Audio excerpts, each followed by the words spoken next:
She gonna be looking like August in the living room. All right, shout out to L. You stupid, bro. You stupid. All right, shout out to L. Nixon. While a lot of women are asking men for emotional intelligence, they have no idea what emotional maturity is. Saying, well, I'm a woman doesn't cut it. Shout out to L. Nixon, man. We know L. Nixon is a supporter of the Untouchables, and I'm an honorary Untouchable. Shout out to coming over here spreading the love, my brother. Remember, man, help us read our super chat and cash out goals. L. Nixon and 30K done already set it off. We trying to reach our goals each and every day we go live to continue to press the envelope, giving y'all great content. All right, the goals are in the banner going across the bottom. Go ahead. Who next? I wanted to say something real quick, just to put some emphasis on it. I'm going to chill you. I'm not going to go real hard. But the thing is, right, when Rose, you also brought up another point. I'm trying to help you out. I don't want you to dig yourself into a hole. The thing is, when there's like certain like articles, books, or whatever that come out, people oftentimes try to take that and embody it, right? So the whole feelings thing that women started saying, I feel this, we're emotional creatures. Do you know where that came from? No. I can tell you that it came from that book called, I think it's Men Are From Mars and Women Are From Venus by John Gray. Yeah, I know you're talking about. From John Gray, I think that book came out in 92 or 93. Around that time, that's when all that stuff started. That's where the gender war actually started. So when women say, I feel, it's like, man, you sound like that book. But is that really you? Well, yeah, that's really Rose, 30K. I would have said that. Yeah, that's really her, bro. At the end of the day, I'm just not for defining what my relationship should look like based on a Webster's dictionary definition. I rather talk to my partner, come to a common definition and a common understanding of what things mean to us to help us operate in a space that's beneficial for us both, for both of our happiness, for the longevity of our relationship. And I don't see an issue. But Rose, that falls under communication, not emotional intelligence. I mean, but you got to think, we got to define what each thing means. That could be communication, emotional intelligence, what our love languages look like. It could be anything. Love Languages was a book too. You gotta understand this, man. When you're talking about these words with emotional intelligence and these words, you already told on yourself once. I don't want you telling on yourself again. You gonna your definition of intelligence is the man catering to your emotions. So you trying to do all this little word salad about defining words. At the end of the day, you just want him to do what you want him to do, and you don't see a problem with that. But that's not true though. That's not true. My expectations is that we come to a common meaning, us both coming up with this definition that we both understand. And so you're gonna create a new dictionary. Congratulations. Yeah. Yeah. A new dictionary. Go ahead. And y'all gonna create a new dictionary for words because you don't like how the word is defined. It's not that I don't like it. It just doesn't work for me. So that means it doesn't work for us. Trey, what'd she say? Hold on, Samson. Hold on. Rose, right? Like I said, I'm trying to be nice. I'm seriously trying to be nice. All right. You literally just said that you are the deciding factor and the de facto leader in the relationship into the marriage. Did you hear yourself? Say it again. I'm sorry. Everybody froze. You, based off of what you're saying, right? You are the de facto leader in the relationship, and you will be the de facto leader in the marriage. Because if it doesn't make sense to you, then it's just not going to make sense to anybody. You're saying both of y'all are going to come together to define what that word means to both of y'all. But if the man says this is what it says in the dictionary, you're displaying right now that you're going to have a grievance with that. Okay. So that means that everything is going to depend on your feelings and what you think it should be. So you're the deciding factor in all things. So leadership in the dictionary is going to be different for Rose. She's going to say like, no, I'm the leader. The new dictionary say I'm the one who called the shots. Go ahead, little Rose. You got it, baby. I love you, baby. Blanco. To be exact, it won't. You're saying it that way because I understand it, but the way it will be said, it wouldn't be said that directly because that's going to cause a conflict, a serious conflict, right? Because the man's going to feel checked. So the way it's being said or communicated is, well, you're a leader. You should be doing this. It's not going to be like, I think a leader should be this. I think men should be doing this. I think men should be doing that. I feel that men should understand it from this standpoint. And you're not being. The thing is first of all, how's everybody doing tonight, man? What up, Blanco? Good, brother. What's good? What's good? Yo, the thing is that every man, not every man, I take that back. There is nothing 100%. Most men got emotional intelligence building into their system already. You know why? We have been dealing with our mothers our whole life, our sisters, our aunties, our girl cousins. What that means, for the most part, us men, we always cater to the women on our family at least, right? So we understand that's when you start getting the understanding of women since you little for our family. You know when your mama feel bad. You know when your mama is happy. You do stuff to make her feel good. That's part of the emotional intelligence right there. You see what I'm saying? So when they come over here, these grown-up kids like Rose talk about, I need my man to understand emotional intelligence. We've been dealing with that for a long time. I'm right or wrong, fellas? Right. Because I believe. But have you been dealing with it the right way though? See? Yes. What's the right way, bro? It's in a man's nature. It's in a man's nature to take care of the woman that is the closest to him. Who's the woman that is closest to a man? His mother, his daughter, and his woman. That's the three closest women that he's gonna have in his life. You see what I'm saying? It's in their nature. That there is no way around it, yo. And I don't care if you're doing it. How can I explain it? Even when we do the wrong thing, we still come back to trying to take care of the women that we love. Rose, real quick, what is the right way? When you say, did you deal with the right way? What is the right way? And don't use therapy. To sit down and first of all, I want you to acknowledge the situation without having to be told, right? I want the type of guy that anticipates my needs. Okay. Oh my God. Okay, I will order a crystal ball. Okay, so give it a specific. You got to be Miss Cleo. In other words, just say that, Miss Cleo. Go ahead. I'll get the tarot cards out. I'll set up an appointment with Dionne Warwick. My bad, I'm showing my age. But anyway, give a specific on how the man is supposed to handle it the right way. A very specific. Okay. I'm trying to think of a specific situation. You want a lesbian, bro? No. I just the studs complain too. You know what? That's true. If you and they fight.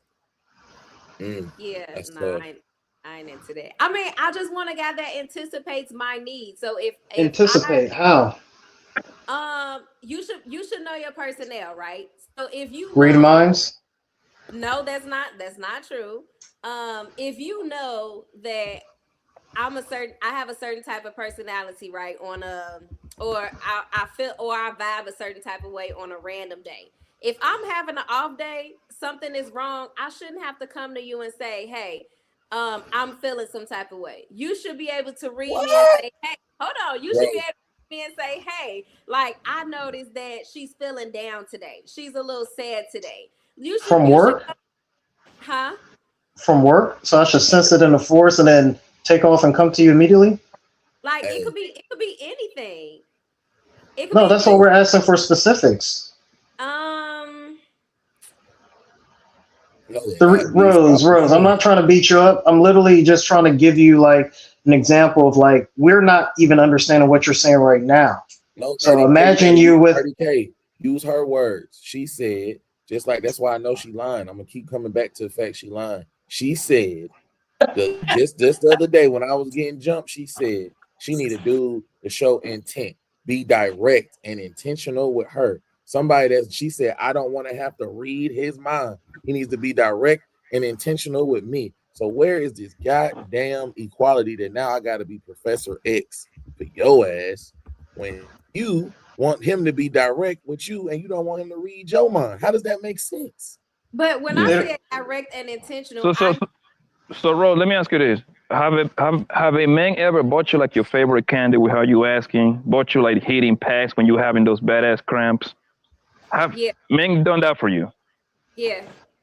Does that classify as what the hell do you just say right now? Yes, that classifies as. There you go. My needs. Yes, it does. There you go. You know, because that's something that I believe most guys do that. Like I know, like usually all of us got a pattern. Men and women, we got a pattern, right? So we learn each other's tendency, right? I know what kind of candy you like. I know what kind of chocolate you like. I know what kind of wine you like. I'm gonna bring it home with how you ask me. Yeah. I know when your period about to come. Some girls gonna have this badass period, so they need heating pads. I order them shits. I go to CVS and buy them shits myself sometimes. You see what I'm saying? So right. Yeah, I do the same thing. You see, yeah. Watch out, they might call you a sin. Be careful. But they can try me. They can try me, brother. Hear me out though. Yeah. Like it's so funny how we have to persuade y'all to persuade. Or convince that anticipating certain type of needs is a thing when we don't have to teach y'all how to read us at night. If we're coming out the shower, we put on certain pajamas. You read in them pajamas. Okay, yeah, she got on this tonight. She ready. Okay, now she wanna fuck. Yeah. Hold on, she got on pattern. This tonight. Now her cycle come in. She ain't on nothing tonight, or she wearing the this big draws. Might be in the mood. Y'all know how to read different pajamas on different days, but we gotta tell y'all how to read us when it comes to y'all emotionally catering to us. That's he can't read you, Catwoman pants. Hold on, y'all. Hold on, y'all. Hold on. Everybody, give me 1 second because I hadn't said anything. Real quick. Hey, Russ, I need you to get in there and shout out to Glenn Lawrence. How you doing, brother? You doing all right? You on mute? Yo, what up? Salute to everybody on the panel. Yeah, when it comes to like communication within the relationship, it's definitely a key point to to be able to communicate with your counterpart in a respectful manner. Now, I mean, like a female that's talking crazy or calling myself out my name, that's definitely a no, man. Now, I mean, like, because that's her, getting the feel on how she gonna be able to figure out how far she can like disrespect you, and because anytime you let a woman disrespect you within the relationship, that sets the tone for her that kind of like run things. So you shouldn't tolerate your woman talking to you crazy. You know what I mean? That's definitely a no. Nah, for sure. All right, Mr. Lawrence, how you doing, brother? We're talking about why relationships are failing and nobody wants to admit why. Yeah. Hold on, Glenn. Hold on. Somebody didn't go. She want to speak. Hold on. She gave me the side eye, Glenn. Give me 1 second. Go ahead, Karen. How you doing, Miss Karen? Hi. I just felt like you acknowledged everybody else as if I didn't just come up here, but it's okay. So what I was going to say is I don't think it's realistic. I don't think it's realistic to expect someone to be a mind reader and know how you're feeling. I think because as a woman, we go through a lot of different feelings throughout even the day, and throughout the month and everything else. So I think you need to be listening. Get out that goddamn phone. She's trying to teach you something. Is that number 1 or number 2? She bought a new hair. She bought a new hair, so she thinks she fly now. Look at her. Not even new hair, and it's number 230K. Go ahead, Karen. I'm sorry. Yeah. So I mean, I don't think. I think that's where a lot of us women kind of actually fail. Like we set these expectations that nobody knows about but ourselves, and like we're expecting someone to meet these expectations that they don't even know even exist. Facts. Like you can set your standards and have people meet your standards, but to set imaginary expectations like, oh, he's supposed to know I'm not feeling well. Well, how he supposed to know? He got things going on with him too that you don't even know about, and you probably don't even care about because you're worried about him not recognizing how you feel. There's a book called Silent Expectations. I'm not sure if y'all know about that book, but when I say it is a phenomenal read, it is phenomenal. Where you find it? If we communicate, we'll talk about it. Let Karen go.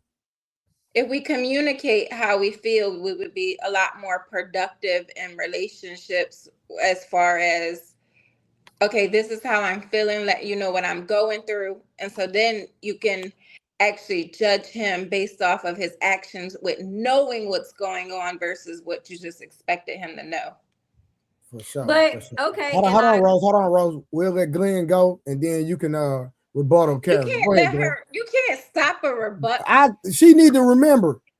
She's not gonna remember. You know, it go in one ear and out the other. You gotta let her go right now.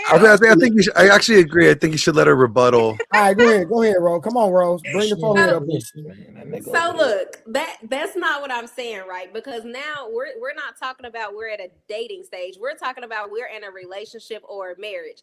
At that point, once you're in a relationship and you're committed, a man should know. Because we went through a dating stage and you have been around me and you're learning me and you're studying me, right? So in the bedroom, I don't have to teach him how to study my body. I don't have to teach him to explore my body to know what I like. He's already doing that without my instruction and with my direction. And that's because he wants to. So what I'm saying actually, is, most men is not doing all of that. They're just worried about getting theirs. Hold on. Now you right to a certain extent, but what I got you, Miss Karen. Don't worry about it.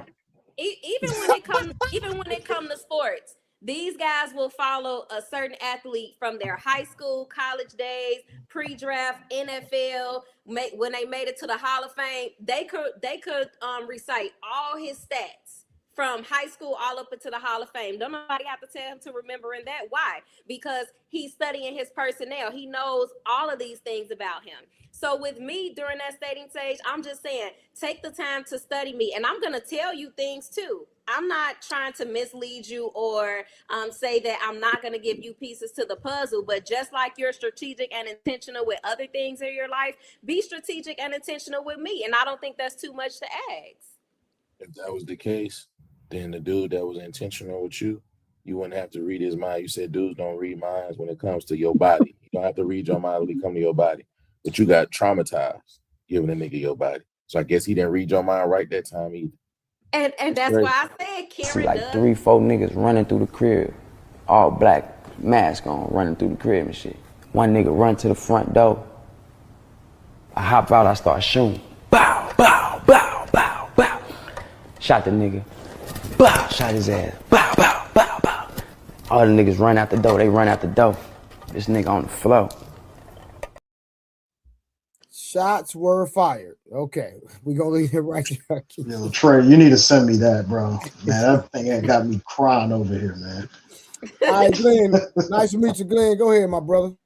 All right, thank you. So like to address like the problem, like the overall concept of this topic, the problem is neither side wants to be accountable. Both men and women both fail at being accountable, but we as men tend to absolve women of their accountability. Women will treat you as bad as you allow them.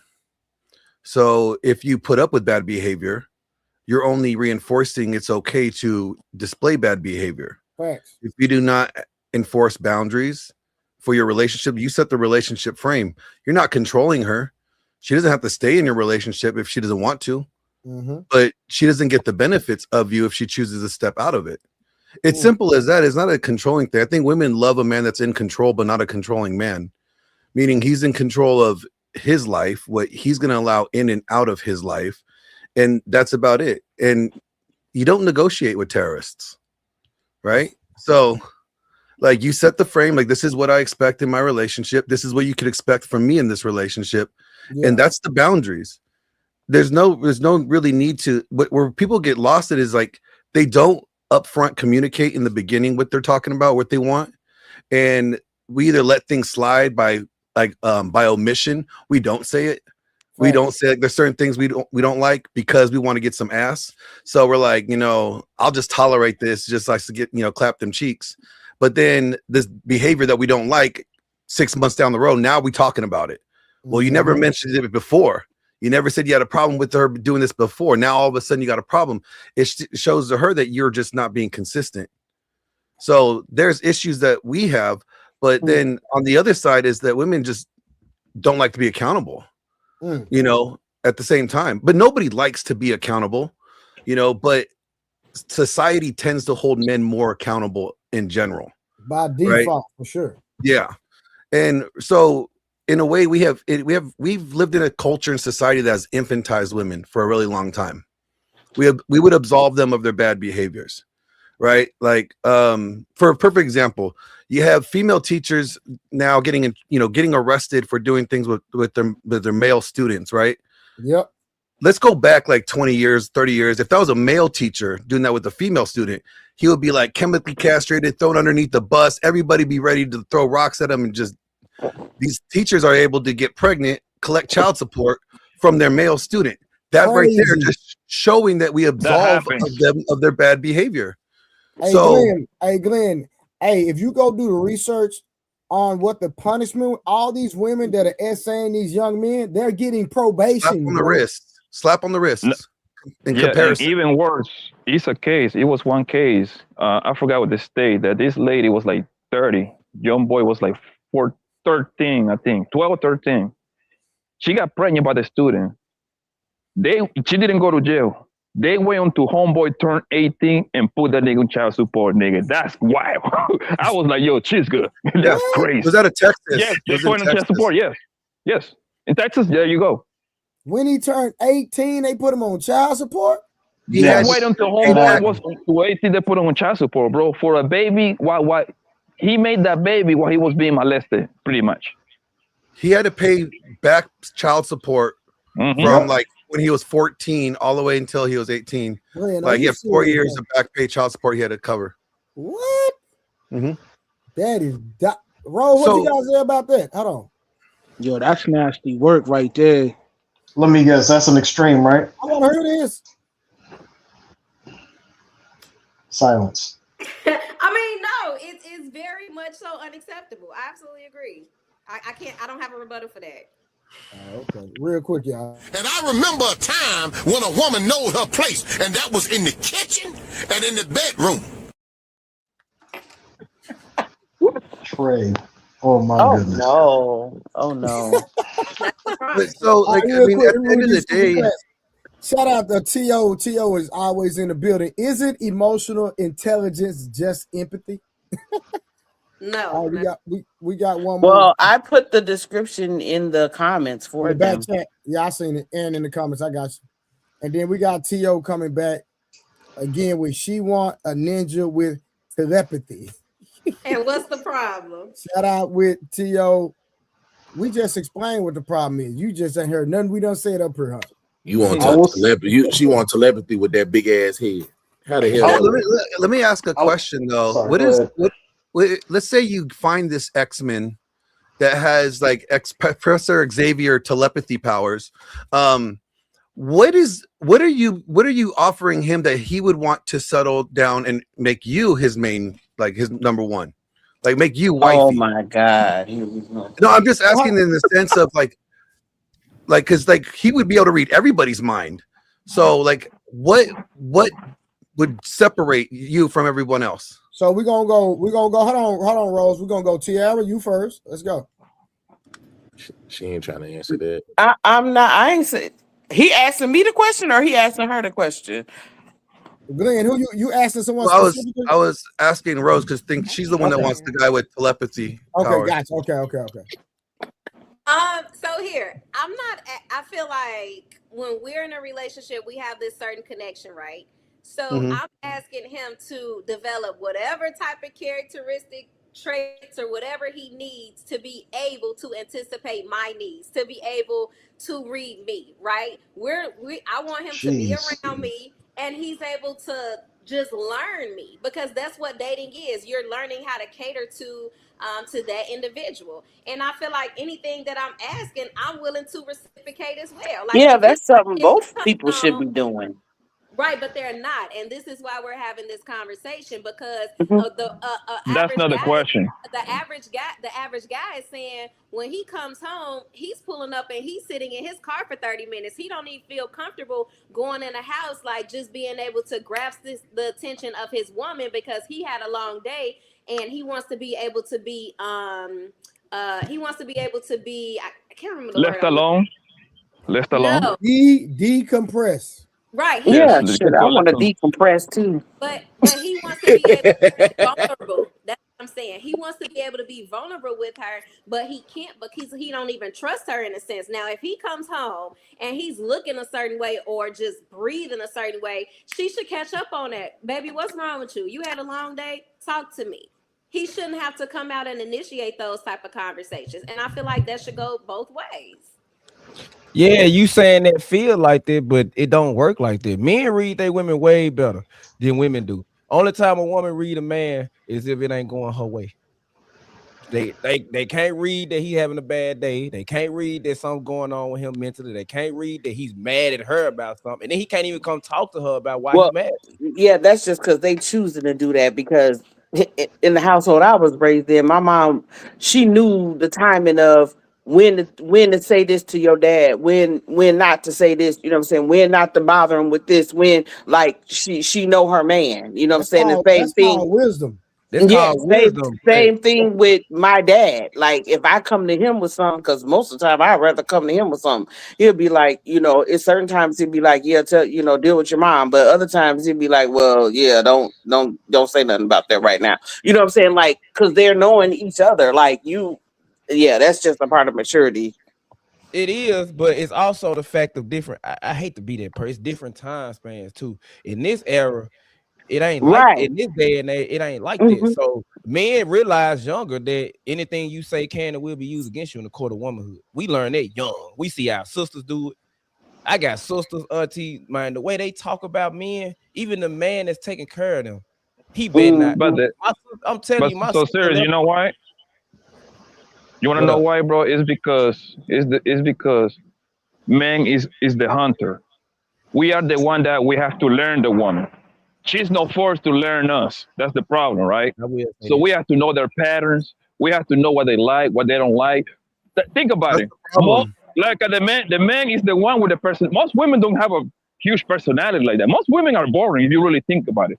Let's keep it a being. Most women are boring as fuck because they're not forced to create a personality. You see what I'm saying? We do, because we are the one always pushing the line on them. But see, I can agree and disagree, because some women, they know how to sway their man, how to deal with, how to talk to their man, get them in a particular mood, get whatever. You have to know your man in order to do that. You have to know, what buttons to push, what not to push, what he like, what he don't like. Like, if you really, loving and liking on your man, and you want things to work a particular way. So, but yeah, so I feel like that can go a couple of different ways. And if a woman don't pay attention to her man, Tara, if she don't pay attention to her man, and she don't know those things. Because why you want a man? I'm just saying, if you ain't gonna pay no attention, like, I don't know, like, that's just, I don't know, that don't make no sense to me. All right, we're gonna give our last comments on this, and then we're gonna push the conversation forward.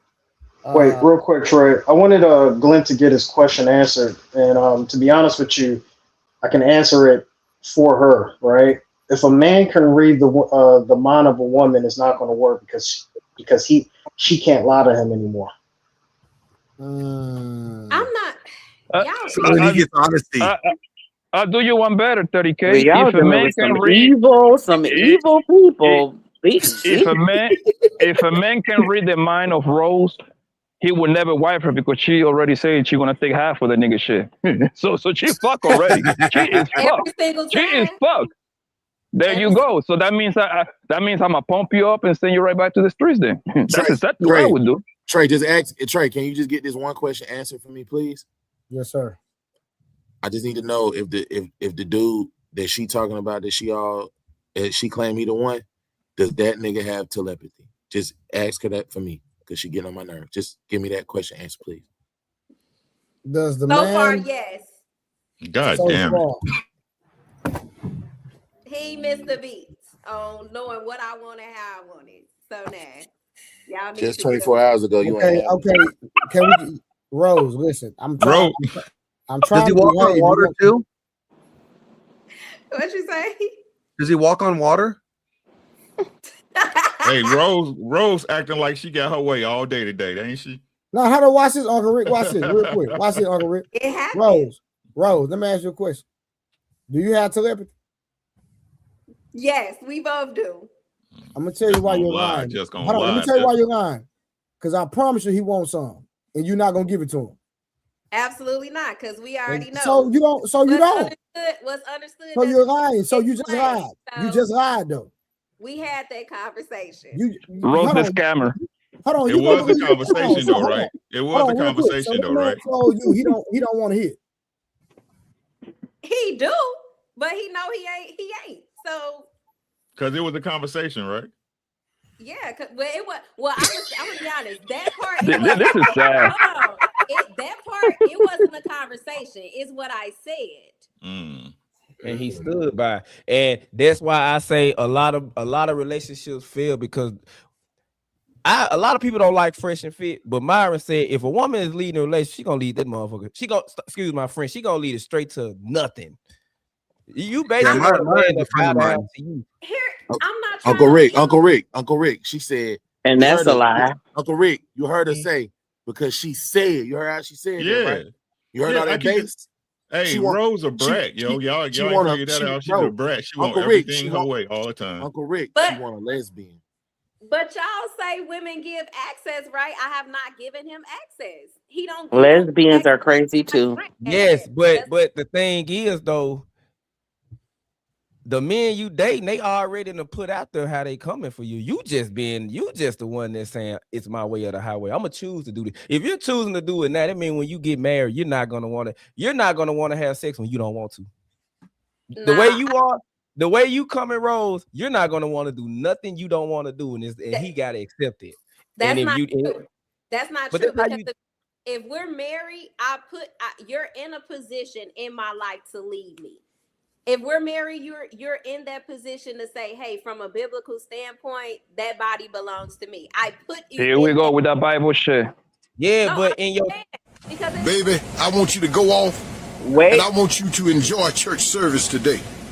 And I want you to go to church and I would like for you to give to Jesus what belongs to Jesus.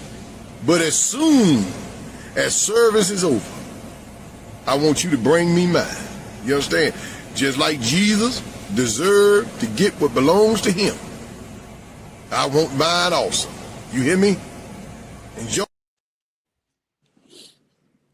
But when we're married, like I am going to stand by certain principles, and I feel like that's one of them. I don't agree with any woman denying her husband sex. I do not agree with that. I do not stand for that.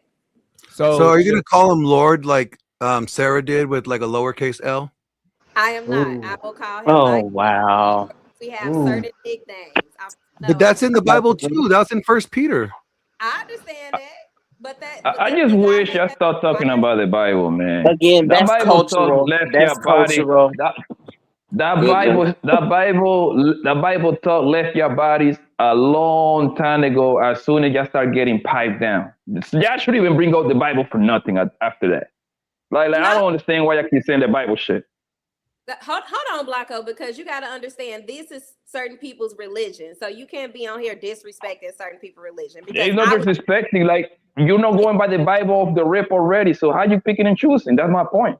I'm not picking and choosing, but when you do certain things, you repent for it, right? Even in the Bible, it says to put that picture. Yeah. So when you're doing certain things and you want to live your life a certain way now and go on that path and that journey to Christianity, you live by certain things, and one of them is to repent and be baptized. Go and sin no more. Or just in general, like born virgins again, born again virgins. I get it. No, I got it. No, I have a question. So if you intend he's on trying to be funny. That ain't funny. He's disrespectful. It ain't. That's not disrespectful, Tierra. Now, hold on now. We all friends on here. Yeah, just because you don't like it don't mean it's we can disrespectful. tease each other now. If you, listen, No, I'm just saying the way that he's talking in general. No, he just stated something. I got it. Tierra, now you know me, the only person on this platform, right? Listen, anybody I got up here, we joke on each other, but everybody is respectful. I promise you. Now, if anybody can't handle the conversation, then you might need to drop down. They go for everybody, okay? Now, I'm not going to have nobody up here that's going to be blatantly disrespectful. Are we going to tease you? Yes, you're going to get teased. They tease me in the comments all day. So listen, don't take nothing personal, all right? I talk about Rose all day. I want to talk about Karen because she got them glasses on that record. I know what she really recording, but I ain't going to put her business out there like that. You know what I'm saying? So we all, everybody cool up here, so don't take it personally, y'all. Okay, please don't take it personally. Now, Uncle Rick, you can start back scorching Rose if you want to. No, I mean, like I said, Rose is a brat. Shot, what's good, y'all? How y'all doing? What's popping? What's going on, Uncle Rick? Hey, man, y'all know what it is. What's good, family? I'm good. What's up good with you, boy? What's good with podcast? I took a nap early. I can't sleep, so here I am with y'all. Right. Rose is a brat. Like, if y'all can't see that, like y'all Stevie Wonder with it. You know what I'm saying? Like, she want her way. She acting like she got her way all day today. It was a beautifuful day, wasn't it, Rose? Everything. Listen, you don't know what's going on right now, but we're talking about this. Yeah. I'm just stating. You see Shannon in her normal spot. You know what I'm saying? I'm stating, you know what I'm saying? Downtown skyline. I got what's going on in the streets, right? I see you, kiddo.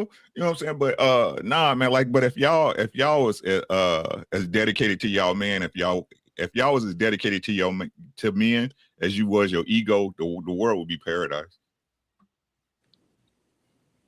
The world would be paradise. Y'all got a response? I mean, I don't understand exactly why I'm being judged because of that. Like, if I'm willing to give everything he demands, but speaking his version of his love language, and I'm a great woman, what's wrong with the things that I'm saying? What do you mean? Just as far as everything that I've been saying, like my expectations in a relationship. Because like they're unrealistic. Hold on. Stop. Hold on. Like what? Yeah, he wasn't there to listen. Just like I expect him to know certain things. If we're in a relationship for an extended period of time, I expect him to anticipate my needs. I shouldn't have to come. Fair. Let's say you're right. You're right. Hey, everybody, Rose is right. Rose is right. What would it take a man to be able to do those things? Just to simply learn and know his personnel. That's it. If you're around me for an extended period of time, you should know certain things about me with me having to say them. Right. So learning. So like going to school, right? Like an education. Don't that take time? Yeah, and that's why I said if we're in a relationship for an extended period of time, I'm not expecting nobody to just come in and automatically know. That's okay. Gotcha. And when you studying, right? When you learning, and it takes time, you got to study, right? Yeah. Right. That means you need time to do that, right? Yeah. Right. What are you doing to get that man time to study you? What are you taking off his plate to allow him this space to learn you the way he needs to be? Right. At the same time, I'm learning him as well because I believe that's not the question I asked you. The question I asked you is, what are you doing to get that man that free time and that space so he can learn you like you want him to learn you? What are you doing? What are you doing? What are you doing? And what are you taking off his plate, right? That would allow him the freedom to get into his mind state, to be able to know you like you want him to know you. What are you doing to free up that space for him? Well, let's get to what does a man need? That's the resolve. What does he need to get to that space? Instead of making it like a pop quiz. It needs to be a pop quiz because a lot of women don't know the answer to that question. Well, that's what I'm saying. So he can answer it, and the other men that's on the thing can answer it. Men already know. I'm saying, so tell us. So that's what I'm saying. So tell us. Made me come up. Look, let me. Y'all can look. Everything that y'all say that y'all believe y'all deserve, you can get, but you got to get it through me. This what y'all don't get. This what you don't get. You selling Coke, but I like Pepsi. Mm-hmm. What are you doing for that man for him to love you the way you need? That's what y'all don't understand. It's not my job to convince myself to stay with you after we fuck. That's not my job. Whose job is it to convince you? Yours. Nah, I don't exactly. Our job is done after we pump you up. And that's why you ain't getting none. Hold on. Exactly. At the end of the day, you cannot convince a man to stay somewhere he don't already want to stay. Now you can that's what you believe. You can do your job as a woman to make sure that that's where he wants to be if he wants what you're giving, but he has to want to be kept. Are you creating the environment that he finds conducive to his relationship standards? Yes, and that's what I just said. I said no, that's the question. Are you creating the environment that he wants, or are you creating the environment that you want? No, I'm creating an environment like I talked about earlier. I'm creating a common environment for both of us because my job is to reciprocate the way that he needs me to reciprocate. My job is to learn him the way he wants to be learned, the way he wants to be loved. So, and that's why I spoke earlier when I said, when I'm talking about these definitions, I'm talking about coming to a common definition. That means we are both sitting down. We're both talking. Well, you're saying that's a negotiation. No, I think y'all partners. It's not a negotiation. It's not a negotiation at all. We're sitting down and we're talking with each other to learn each other. What are these expectations? What coming to a common understanding about what each other needs. So everything that I'm saying, I'm doing that as well. But Rose, let me say this though. This is what people have to understand. Your needs are always going to be changing. You know that, right? I don't think your needs are not going to stay the same. No, I don't think they're going to change so much where the dynamic of the relationship is going to change. I mean, I agree with you. Hold on, watch this.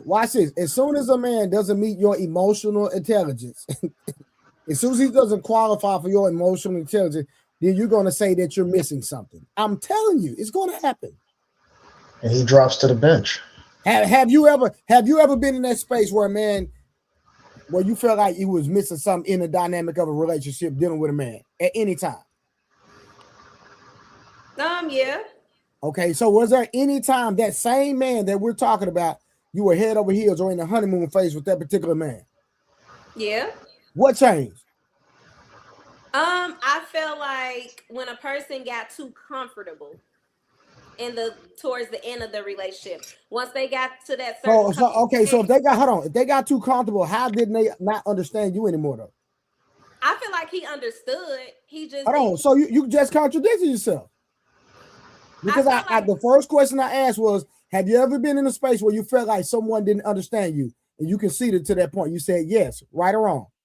Yeah, you're right.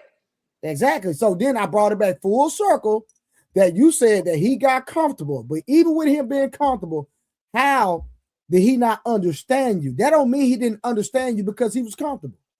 Right. I felt like, I guess I'll give my interpretation. I felt like he understood me. His actions just didn't exemplify that. No, his actions didn't exemplify what you wanted. No, his actions didn't exemplify what I was used to getting. Exactly. You just said what I said. You just said what I said. If you're doing something in the beginning, I'm going to be used to you doing that based off your history. Rose, I've never clipped you, but I gotta clip that one. I have to. That's crazy. Maybe I'll understand what you're saying, but at the end of the day, why the change up? That's what I'm saying. Because people change. Because people change. Uncle Rick, hold on. I got something for him.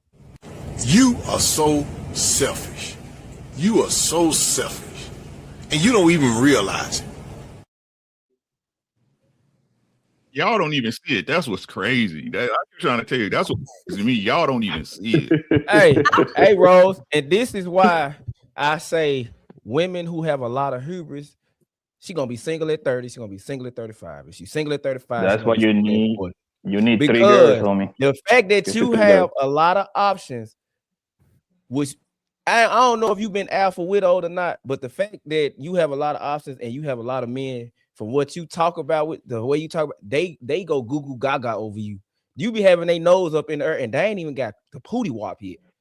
So of course you're gonna have a certain perspective on life, but you're delusional. Not calling you delusional, but it is, because you're telling men what they can and can't do while they're simultaneously pulling up, giving you money, pulling up, taking you out on dates. Why so? You got to get clarification first. Now she said what she said was she picked one. That's what she said. Let's address what she said. She said she picked one. She said she only got one. That's what she told me and Trey. Let's see if niggas gonna stand on business. If you only got one, that means your queue empty, ain't it? Time will tell the truth. Just remember that. So thank you, Becca, for that. All the time, every time. I understand what you're saying, why so, but like Becca just said, don't men complain about a woman and being intimate less. So if people change on both sides, then what are we talking about? Yeah, right there. That's the accountability portion that you're talking about. That they changed. They stopped doing what they were supposed to be doing, that they sold you that they were. So it's like the first 6 months of a relationship, you're just meeting their best representative.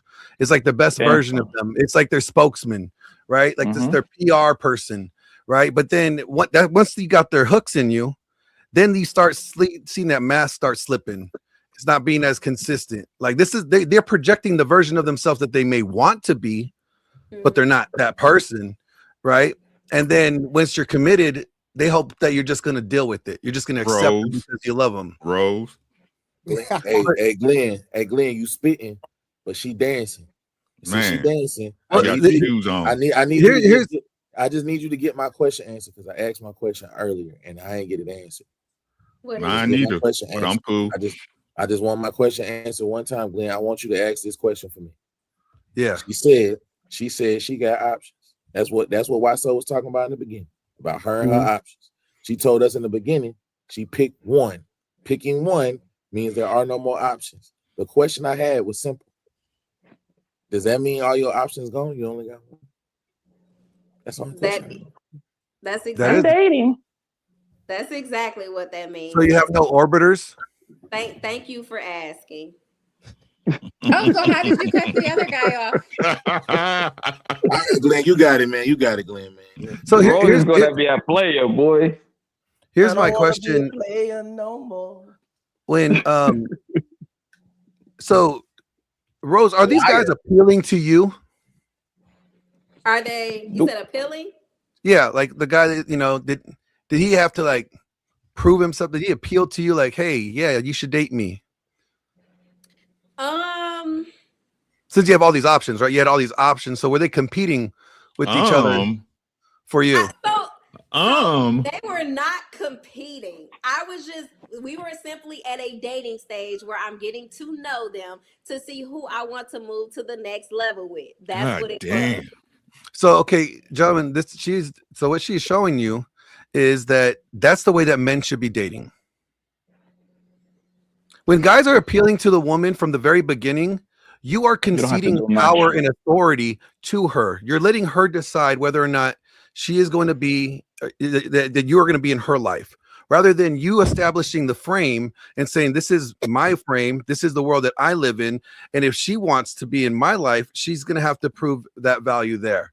Not the other way around. So when you reverse the role, when you're appealing to the woman, when you are trying to be the dancing monkey, right? You're trying to entertain her, then you're giving her the power of the relationship from the very beginning. But she's supposed to be your helpmate.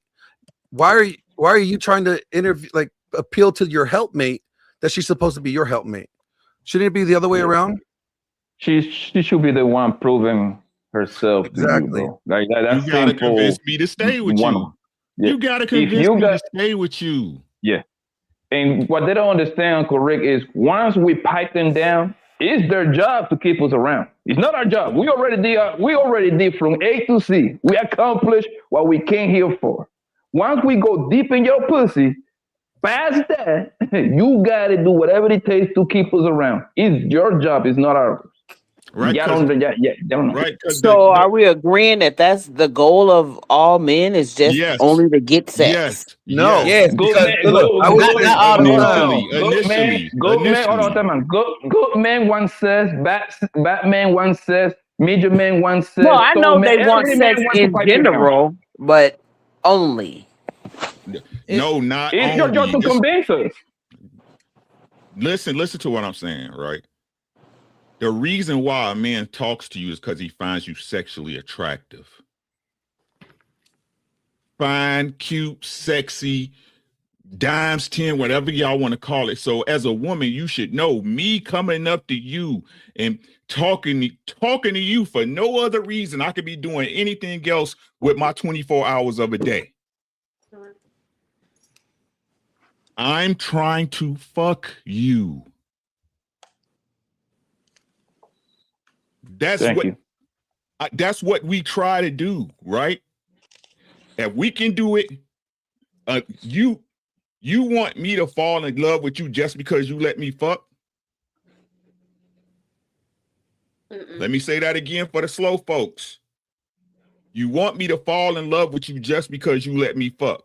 You were not supposed to be cursing. No. Yeah, y'all. If we can't keep the cursing to a minimum, please. My apologies. Now you good, Uncle Rick. Hey, Uncle Rick. Right?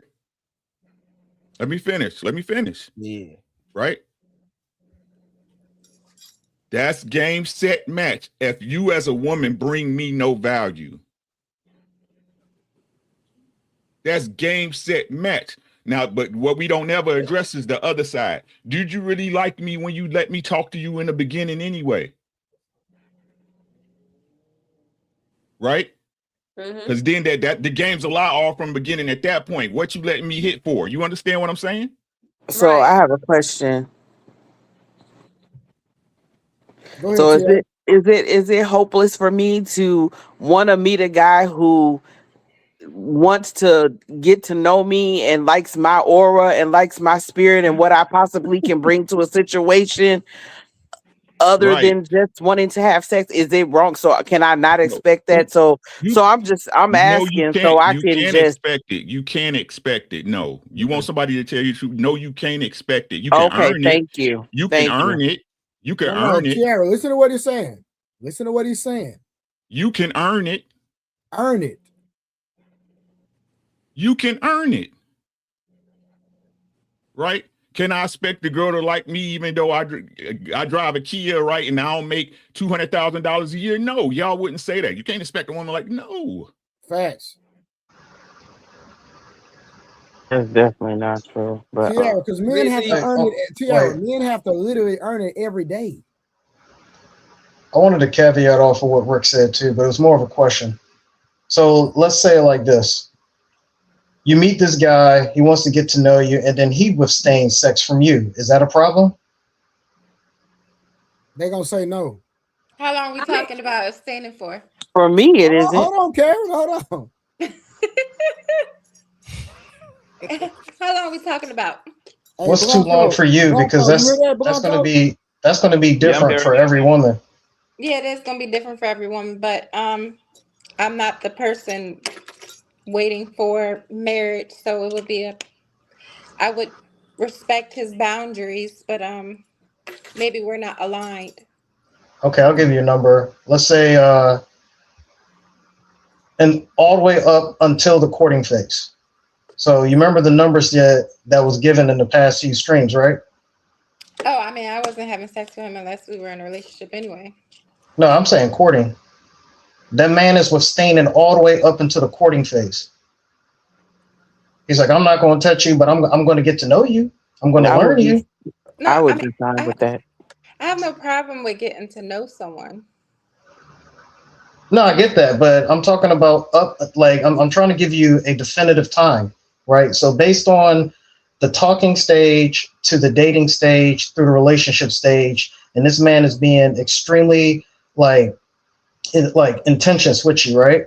He's being very direct, but he's like, nah, not all the way, not until the courting phase. Is that a problem? The women are going to say no. I'm telling you right now. is the courting phase, is that like when we get engaged? Is that like when we get like engaged to be married, or where does that? I think in a relationship, right, 30K? Well, you remember I said that you said no. Yeah, because the thing is, I'm trying to put it where the man is saying, I'm not going to have sex with you. I want to get to know you, who you are, all this type of stuff before I lay down with you. Now, to go back to the time frames, I was like, okay, well, how long is the talking stage? Numbers were put out there, right? What was that? 2 to 3 months. Relationship, how long does it get to the relationship stage? And how long should the relationship stage be? What did y'all say? Like 6 to 8 months or something like that, right? Now, if it's supposed to lead to marriage, if you want marriage, right? So let's say that marriage is not on the table. So we're going to remove that. It's like, all right, well, then I want to court you because I just want to be with you for the rest of my life so we can be life partners, right? So up until the point where it's considered that y'all are together, like courting, right? It's not going to be anyone else. That's when he decides to say, all right, I'm going to give you this D. Is that a problem? I don't think so. Realistically. I mean, coming from me, no, because I said I'm not being intimate with nobody until I'm in a relationship anyway, a committed relationship. So no, that's not an issue. But I feel like realistically, if a man acts like he's not sexually attracted to you, women are gonna look at him sideways. They are. Our generation doesn't know what courting means, like realistically. So what would you say that means? Well, so courting is like intent to marry, right? Like it's a slow, deliberate, disciplined process. Like you actually are supposed to be saving sex until marriage. It's sex delayed for covenant. It is like the courting. It has a lot more to do with family, like church and community. Like you're getting like the blessing from the elders. Like it's like they are watching you courting. Like it's not like dating. Courting is like it's almost like a betrothal in a way. Like you guys are committed, but you have not yet. You're not walking down the aisle yet. You're in the process. You're heading in that direction. You're not dating. Just kind of like, well, let's see how it goes. We'll play house. Like no, there's like definitive like expectations when you're courting. The reason why I brought that question up because it seems like, all right, I'm going to put sex on the table at this point, and then I'm going to remove it. But if he's only looking for that, then I guess I shouldn't be with him because I'm not going to give it to him. So you're dictating everything in the relationship. That means you want it to be your way. So to Uncle Rick's point, right? If we're being intentions and say, hey, I want to sleep with you, and you say, well, is that the only reason why you coming to me? You're basically telling that person, okay, I'm going to remove it until you prove something to me, and then I give it to you. So you're still the deciding factor. Am I wrong? Hurry, get a glory seed. Get a glory. Empty your checking account out. Empty it out. This is a glory seed. Shout glory seed. All right, real quick. We got ADUB, $5 closer to the goal. Rose looking like a whole snack, teasing the men. Okay, bro, you try to stay the main attraction, don't you? All right, we have my boy Win in the building. Peace and blessings, everyone. Trey here to support the show. I appreciate that, my brother. Thank you so much. We're getting closer to our goal, and we got L. Nixon back again. Men have to show up every day for evaluation. If he does something wrong, just that day, his image can change. Women want consistency while operating with I forgot to say the word. Ambiguity. Yeah, my tongue don't go that way. And the goal post always moves. Shout out to all the women who are always moving the goal post. I see 3 of them on the platform. I mean 2. My bad, Karen. My bad. 2. All right, where y'all? Who's going? I will finish with this real quick, just to put it out there, right? Typically, men operate in black and white, and it's always a problem to women. That women says, well, everything can't be black and white; it got to be gray. And I'll land with that. I mean, either way, I feel like certain things are going to be dictated, right? I don't see a problem with the no intimacy thing until a commitment is made. Now, I think it is hard for us women to I guess truly understand a man's intentions, right? Because I actually told Trey about an experience that I had. Like somebody I was dating, I said, "Hey, I'm not interested in being I'm not interested in being intimate until a commitment is made." This guy came a week later and said, "Hey, all right, I want to have a conversation about us being in a relationship and being committed." Trey told me I should have never done that. Never. I wouldn't have. But never. But see here, this is where I have the problem at, because on other panels, men are like, "Hey, be real with us, be upfront, tell us what you need," and they're asking, "What type of man do you like?" Lay it out all on the table, be honest, be transparent, and then when I be that, it backfires. So I What feel like do you mean? Anytime you tell somebody What do you mean, want, they're going to be backfire? exactly what it is you want, even if they're just pretending. So I do not give the blueprint to me. I want to see who you are as a person. Hey, Rose, that's why I told you the other day, I'm gonna tell my daughters not to make it transactional, but put this man through real hurdles. Like, because a man's job is to attract, a woman's job is to retain. Because typically men come out the honeymoon phase once we have sex with you. That's when we typically realize, is she really worth going over her house while she on her cycle? Is she really? That's when men typically, once we have sex with you, we snap out of it and be like, yeah, she ain't really worth the hassle. The risk ain't worth the reward. So that's why I tell my daughters, like, when you're dealing with a man, don't make it transactional, but put him through the hurdles of actually vet this man for real. Because once you give him the box, it ain't no guarantee he's gonna give you what you want, which is commitment. Because every woman has man friends that's in the friend zone. They will wait 8, 10, 12, 15 years to have sex with you. I say that. A man will do and say whatever to keep a woman on the sexual carousel, even if it's fake a relationship with you. Okay, that's selfish.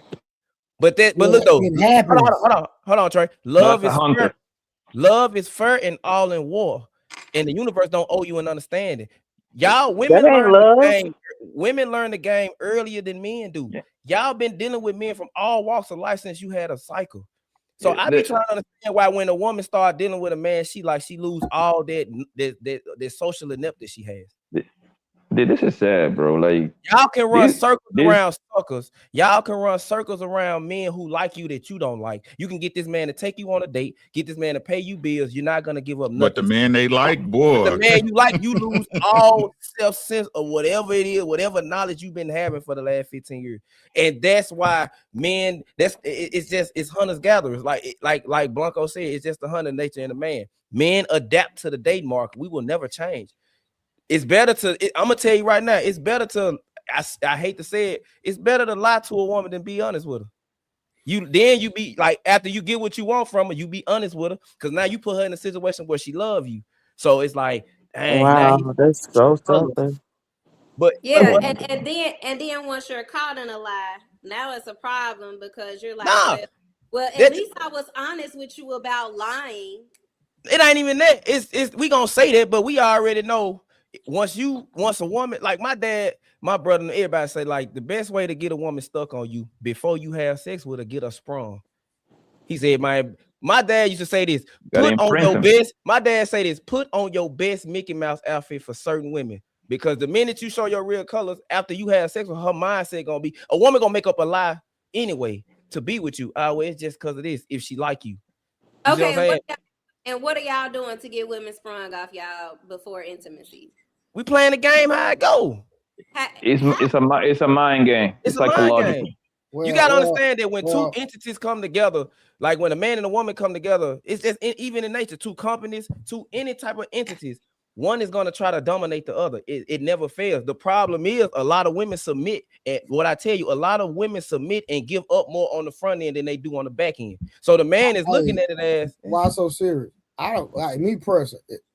I'm gonna be me to get a woman sprung. I'm not doing nothing extra. That's not a part of who I am as a person each and every day. But I'm see, gonna you be got myself. friends, If a woman out sprung off me just being me, then get what? She can go on, hit the pavement. But see, real quick, I seen you had a facial expression when Why So Serious made a statement. Did you have a rebuttal? Who, me? Yes, sir.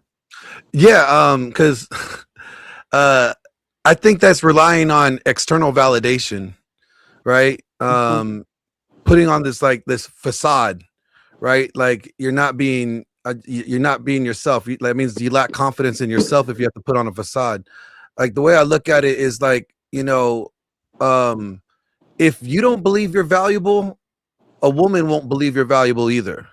So that value, that's intrinsic value, needs to come from yourself first, right? Like from your successes, from what you have accomplished, your resume of what you have conquered on this world so far. Like, what have you done with your life? Like that right there is that internal intrinsic value. When you have that, you really don't care if this girl don't like you. You don't have the scarcity mindset, right? So that way, you're not auditioning. You're actually you're making sure that she qualifies to your standards, 100%. Right? And then you're in the process of this. Like, too many guys tend to make getting a woman their purpose or their focus in life, right? And doing so, like to me, it's backwards. Like God gave Adam a task. He said, "Here's the garden. I want you to name the animals, and I want you to have dominion over the earth." Then he got him a woman and said that this is going to be your helpmate. Too many guys are prioritizing getting a woman before getting their mission. So it's like, how can you be a man of value or have confidence in yourself if you have not even been pursuing or accomplishing your purpose? So I think like sometimes guys are jumping the gun or trying to jump to step 3 and step 4, hoping that once they get her, she's going to help build with him his purpose rather than him being focused on his purpose and she comes to him. Because I think women are a product of success for men. I think for men, like women are a byproduct of success. You get more options, you get more notoriety, you get more like different spaces as you level up and you develop your success in life. When you're focused on your mission, you're not focused on anything else. And when you notice, like when you're not chasing them, that's when so if you're focused on mission, she's gonna be like, why is he not pandering to me? There's something different about that guy. To me, that's a little different than trying to run game. That's being the game. Yeah, but you gotta realize the way Trey talking, he had frame. Trey had frame before he became like certain men have frame, like, which is why I say you can see a dude that's broke as a mug. He got women that's on his coattail because he got frame. They gonna respect him no matter where he at. They gonna respect him regardless. A lot of men don't have that. A lot of men don't know their purpose. A lot of men are just winging it in life. So what they doing is they still want sex. They still want companionship. So because I know I ain't got this to compete with that, what am I gonna do? And in some cases, they play the game and they lie. I'm not saying it's right. And then the ones you don't want. Why so serious? You just get the woman that love you for you, no matter what level of life you at, bro. Like, bro, listen. True. I grew up in an era where there was no internet, bro. We didn't have cell phones at first. Like, I didn't get a cell phone until I was 18. We didn't have Facebook, bro. We had the real, and I know Uncle Rick and Glenn probably remember it. Bro, we really had to talk to women in real life. Yeah, I come from that era too. Like, I don't like talking to women on social media because it don't feel real. I'd rather meet you in person. So what I'm saying is, bro, I had women when I was broke. When I didn't have nothing, I was him. You know what I'm saying? Presence. So I didn't wait till I became an adult or became a man or reached a certain social status or a certain status for women to start liking me. And at the end of the day, I like who like me, period. And if men stick to that, I'm telling you, you gonna win more than you lose. That's a promise. And that's why I said, hold on, let me say this one thing. And that's why I said in the beginning, people need to learn to date within their league. I do tell men, go where you celebrate it, not where you tolerate it. That 3, I ain't gonna say 3, that's pushing it, but that 5 or 6, that's average looking. She's a homebody. She don't really do too much. Yeah, she might have one child. She might, she come with certain bags. She might got daddy issues or whatever. But if she really celebrates you, like she really appreciates the small things you do, even if it's just watching her favorite TV show with you, like she appreciates that, then you need to go there. I agree. Yeah, but guys are doing that already, brother. That's not a problem. Guys, but most guys settle. Guys are the one that actually settle. So I want to say this, like when you put on that facade for a woman, like then you wonder why when she figure out who you really are, why she don't like you and why she leaving, because that's not the person who she was attracted to from the beginning. So it doesn't help. I mean, it might get you some, but it's not going to help in the long run of it all. I mean, I'm not saying that to say it helps in the long run. I'm just saying what men do. Because a lot of women, like Tara asked a question, and I said the other day, I say, man, y'all put off too much. Y'all give up too much on the front end. A lot of women, for the man you like, you will go head over. You will run into a brick wall head first with no helmet on. But the man you don't like, you put him through the ringer. You like not women, not you, but women in general. They'll make the man they don't like. They'll make a man that they don't care about. That don't care about them. They'll have sex with him within the first couple of days. The dude she likes, not saying she like, but the dude that likes her, that's actually putting in real work, that actually want to be with her, he got to wait 90 days. So I'm trying to tell women that the way y'all move is backwards. It's not counterintuitive what you want. It's not giving you the results that you need. I say women need to hold off on sex, because a lot of men, like I said, chameleons, they'll wait. It don't matter if you make me wait 2 years. Once I have sex with you, I win. Because I think men need to wait for sex too. I think actually men need to. Not every woman is worthy of your dick. Why are you giving women opportunity of bringing your legacy into the world that you don't even want to be with? Right. And then they dictate your legacy. Women they don't want to be. Tiara, you a feminist? No. Because you sure sounded like one. Lies. What? I ain't even saying nothing. Lying right now. Hey, I think humming and hawing every 5 seconds. I think I've been on mute the whole time. I ain't even saying nothing. You lying again. I am in Minnesota. Yeah, where you at, Rick? Mm-hmm. Yeah, I talked to her before. I'm in Rochester. Oh, okay. Yeah. Okay. Mm-hmm. She up in the city, right? I did have a question though. So hold on, one second. Shout out to Fulio the one. What up, Uncle Rick? I'm just passing by. Trey, I see you. Hey, Fulio the one, man. I appreciate the love. Thank you so much. And we have Tiffany K. Hi, everyone. New here and mostly been observing, but I'm glad this showed up in my algorithm. Man, I mean, we working over here. Really good dialogue. Keep up the good work with Tiffany. Listen, Tiffany KT, first of all, thank you for Super Chat, and make sure you keep coming. We go live every night at 10 p.m. Central Standard Time, 7 days a week. Uncle Rick, I'm grinding, man. 7 days a week. Bro, I see you. Yeah, that's what I'm on. Appreciate everybody that be pulling up. Hey, real quick, to ask your question, Tiara, then we're going to change the trajectory of the conversation because I have a question. Yeah, and I gotta go to work. 1 second. Any ladies want to pull up? I'm not accepting any men at the moment. I got my brother Rick. I got my new brother Glenn. I got a Blanco in the building. Got Sam. I got enough men on the panel. So if any ladies want to pull up, I'll drop the link. If not, I'll see you brothers next time because we already got enough testosterone and I think we can handle it. All right. Go ahead, Tiara. So my question was, for me, because I'm a little OG, I'm a little vet. Like I'm 48.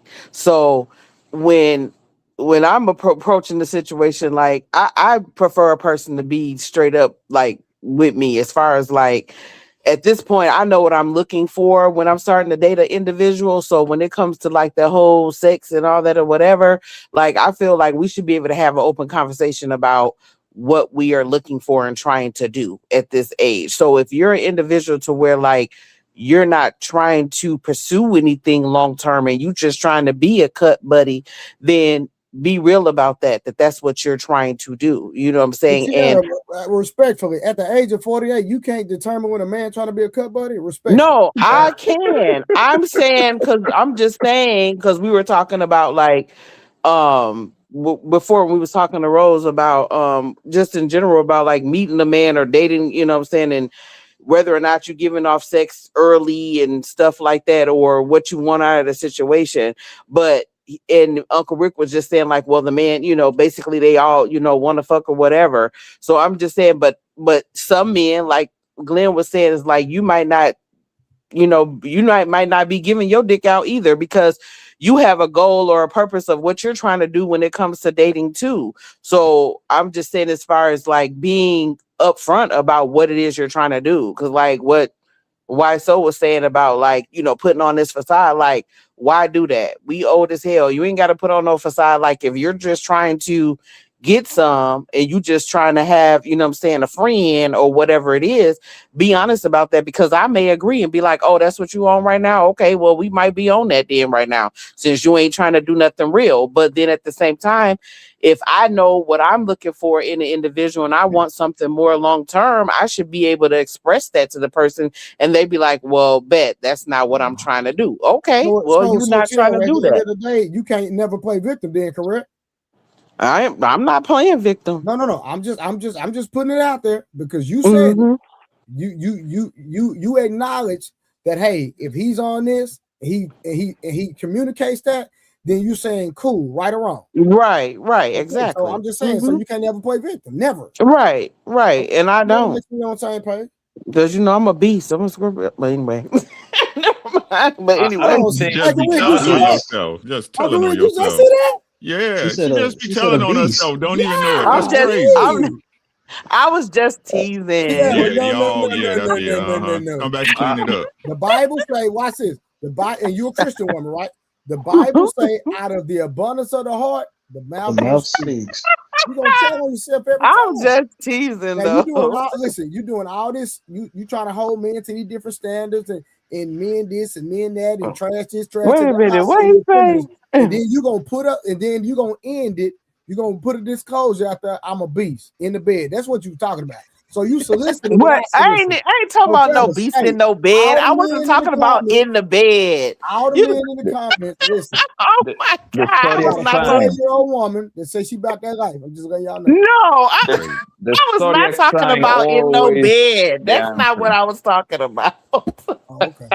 Whatever, Trey. If I could address, I'm sorry, to what Tiara said, and ladies too, right?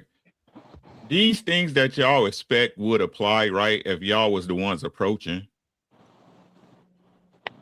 Y'all don't approach dudes. So what are you talking about? About how he was supposed to be in whatever mind state when he come talk to you. The ones that ain't in the mind state to even like you don't even come holler at you. No, I ain't even talking about that. I'm talking about once you start talking to it. And once you get past we done met, we on the phone, and we go on a date or whatever, we should be able to discuss. Can we keep that right there though? Right? Mm-hmm. Right. So the reason why you even got there is what? We both liked each other. Like, we both wanted to get to know each other. I mean, what do you mean? Like, right. We were attracted to each other. No, right. He approached you more than likely, correct? Sometimes in the past, I've approached people, but I stopped doing that. I don't think that's my place. Right. So again, like, let me know if I'm right or wrong, right? So they approached you more than likely, correct? Mm-hmm. And what did he want to do? Why did he approach you? Usually it'd be like to take me out. That's normally why is he taking you out? Just because he want to spend money? Well, that's what I'm saying. We need to establish that. And I'm asking, why are you taking me out? It's already established. Because he ain't automatically just saying, quote unquote, I want to fuck. He could be trying to actually get to know me. Why can't he just actually want to get to know me? Every dude, like, that's the dress up part, lady. That's the dress up part. Listen, like I told you, good men want to fuck you, bad men want to fuck you, rich men want to fuck you, poor men want to fuck you. When a man approach you, he want to pipe you down, and then after that, it's your job to convince the man to wife you. If that's the only reason that he's approaching, if that's the only reason all the time, then that's messed up. Okay, he gotta want more for himself than just only wanting to fuck all the time. Like, come on now. This is what I'm saying. Your dick can't be that hot. Every single man that approached you, that you had intimates with, their initial point of coming to approach you was to hit your drawers. You know that, right? Most of them, No, for Rich, they want to sure. be friends. Most of them. All What about of the other them. ones? Just because some of those relationships became long-term relationships, right? And that y'all had kids or y'all built a life at some time or point, that's still an issue. That initial connection point was to hit your draws. You know that, right? If you say so. What about that didn't want that? I want to hear about those. Like, what about the ones that didn't want to pipe you down? Like, how that went?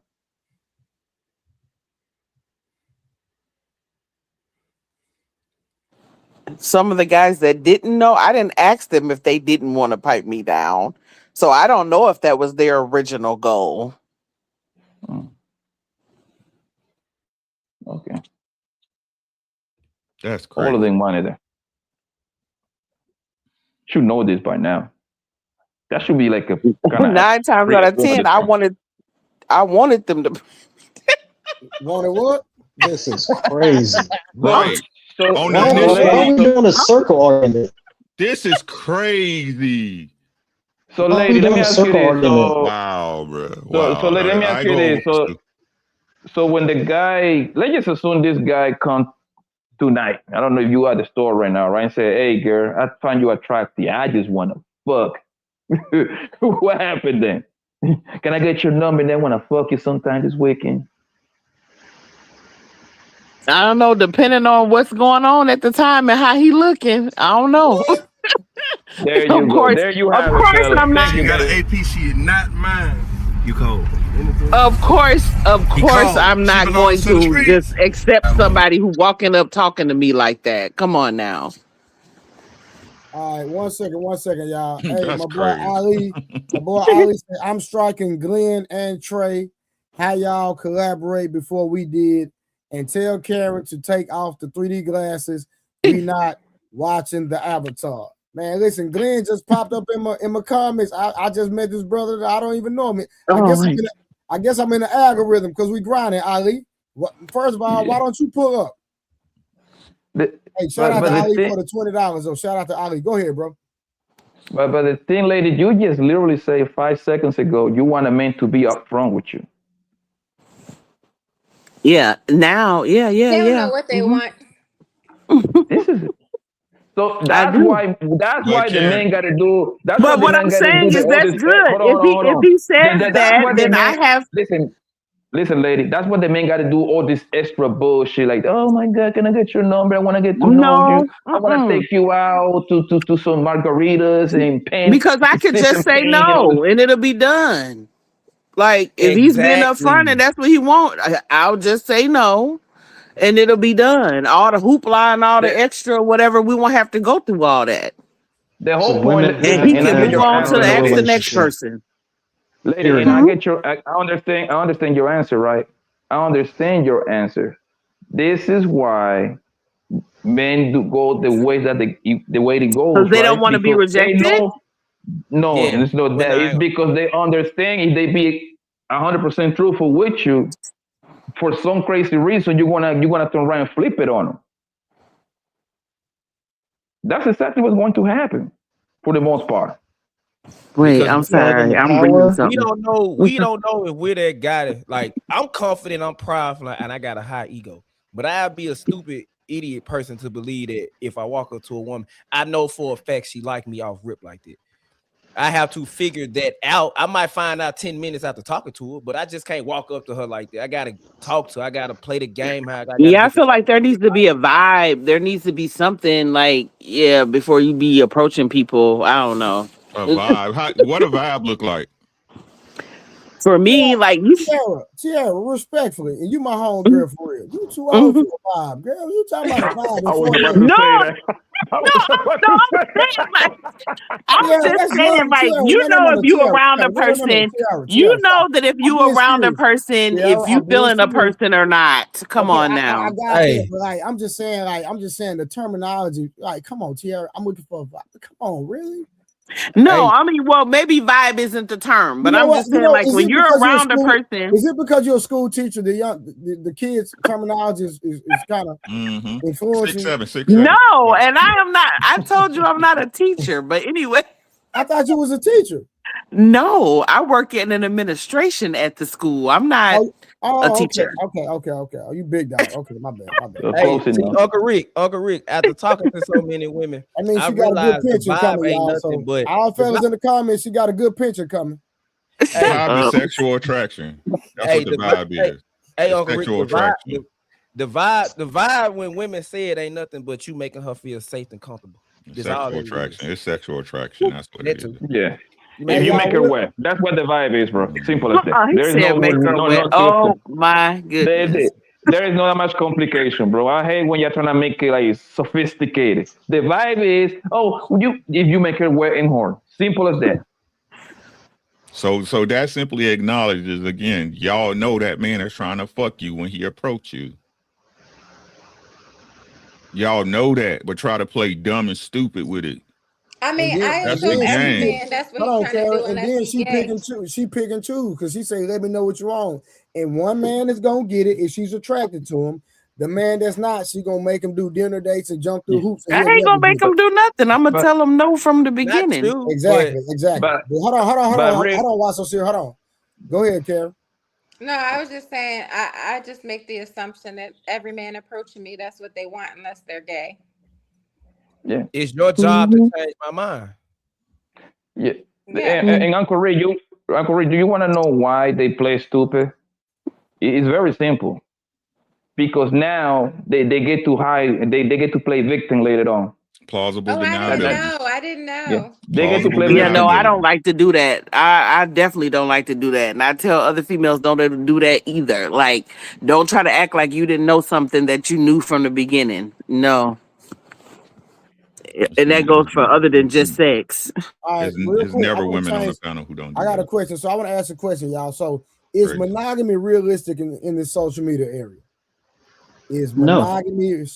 Yeah. Yeah. Yeah, monogamy is realistic. Yeah. I don't think so.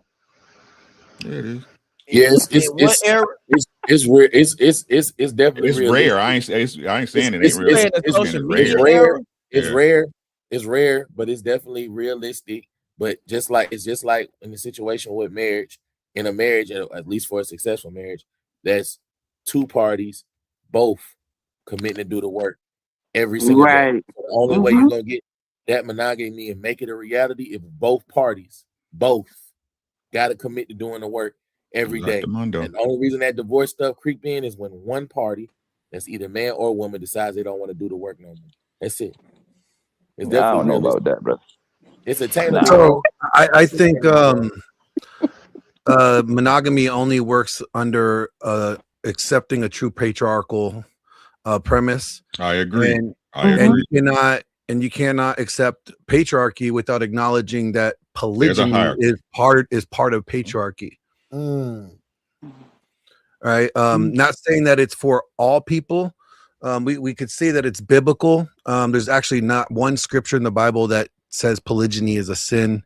Actually, we see God give it structure and give David multiple wives. Not saying it's what we should be practiced. I'm just saying that we can't, if we're trying to say we want a patriarchy, we have to understand what patriarchy means in its full capacity and acknowledge that there's both two sides of it.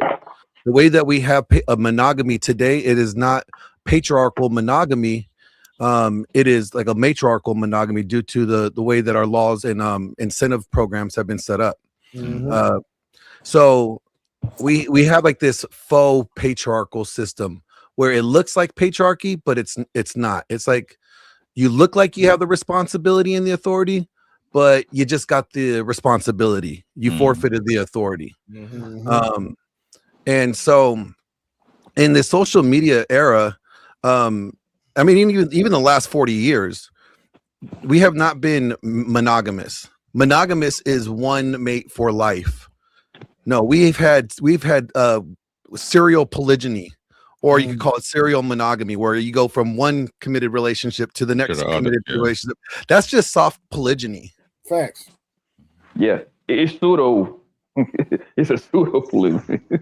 Yeah, that's why I say it's non-realistic, because if you really look at it, right? I mean, just to go straight to the point, if you were monogamous, right, and this is both men and women, right?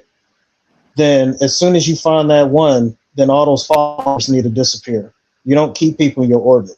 But if you're in a monogamous relationship, why are you still maintaining some form of access to other individuals by having all those followers and still responding to their DMs and et cetera, et cetera, et cetera? Oh yeah, she shouldn't have that much. In my opinion, guys, any girl you deal with shouldn't have no super big social media presence anyway. In my opinion. What typically happens is then that person would try to convince you that social media is possibly their. You see what I'm saying? It's possibly their monetary gain or job. Right. So, it better be. It better be. You see what I'm saying? Well, I know Karen is a fighter. I mean, is a what are you, Karen? I have a travel business.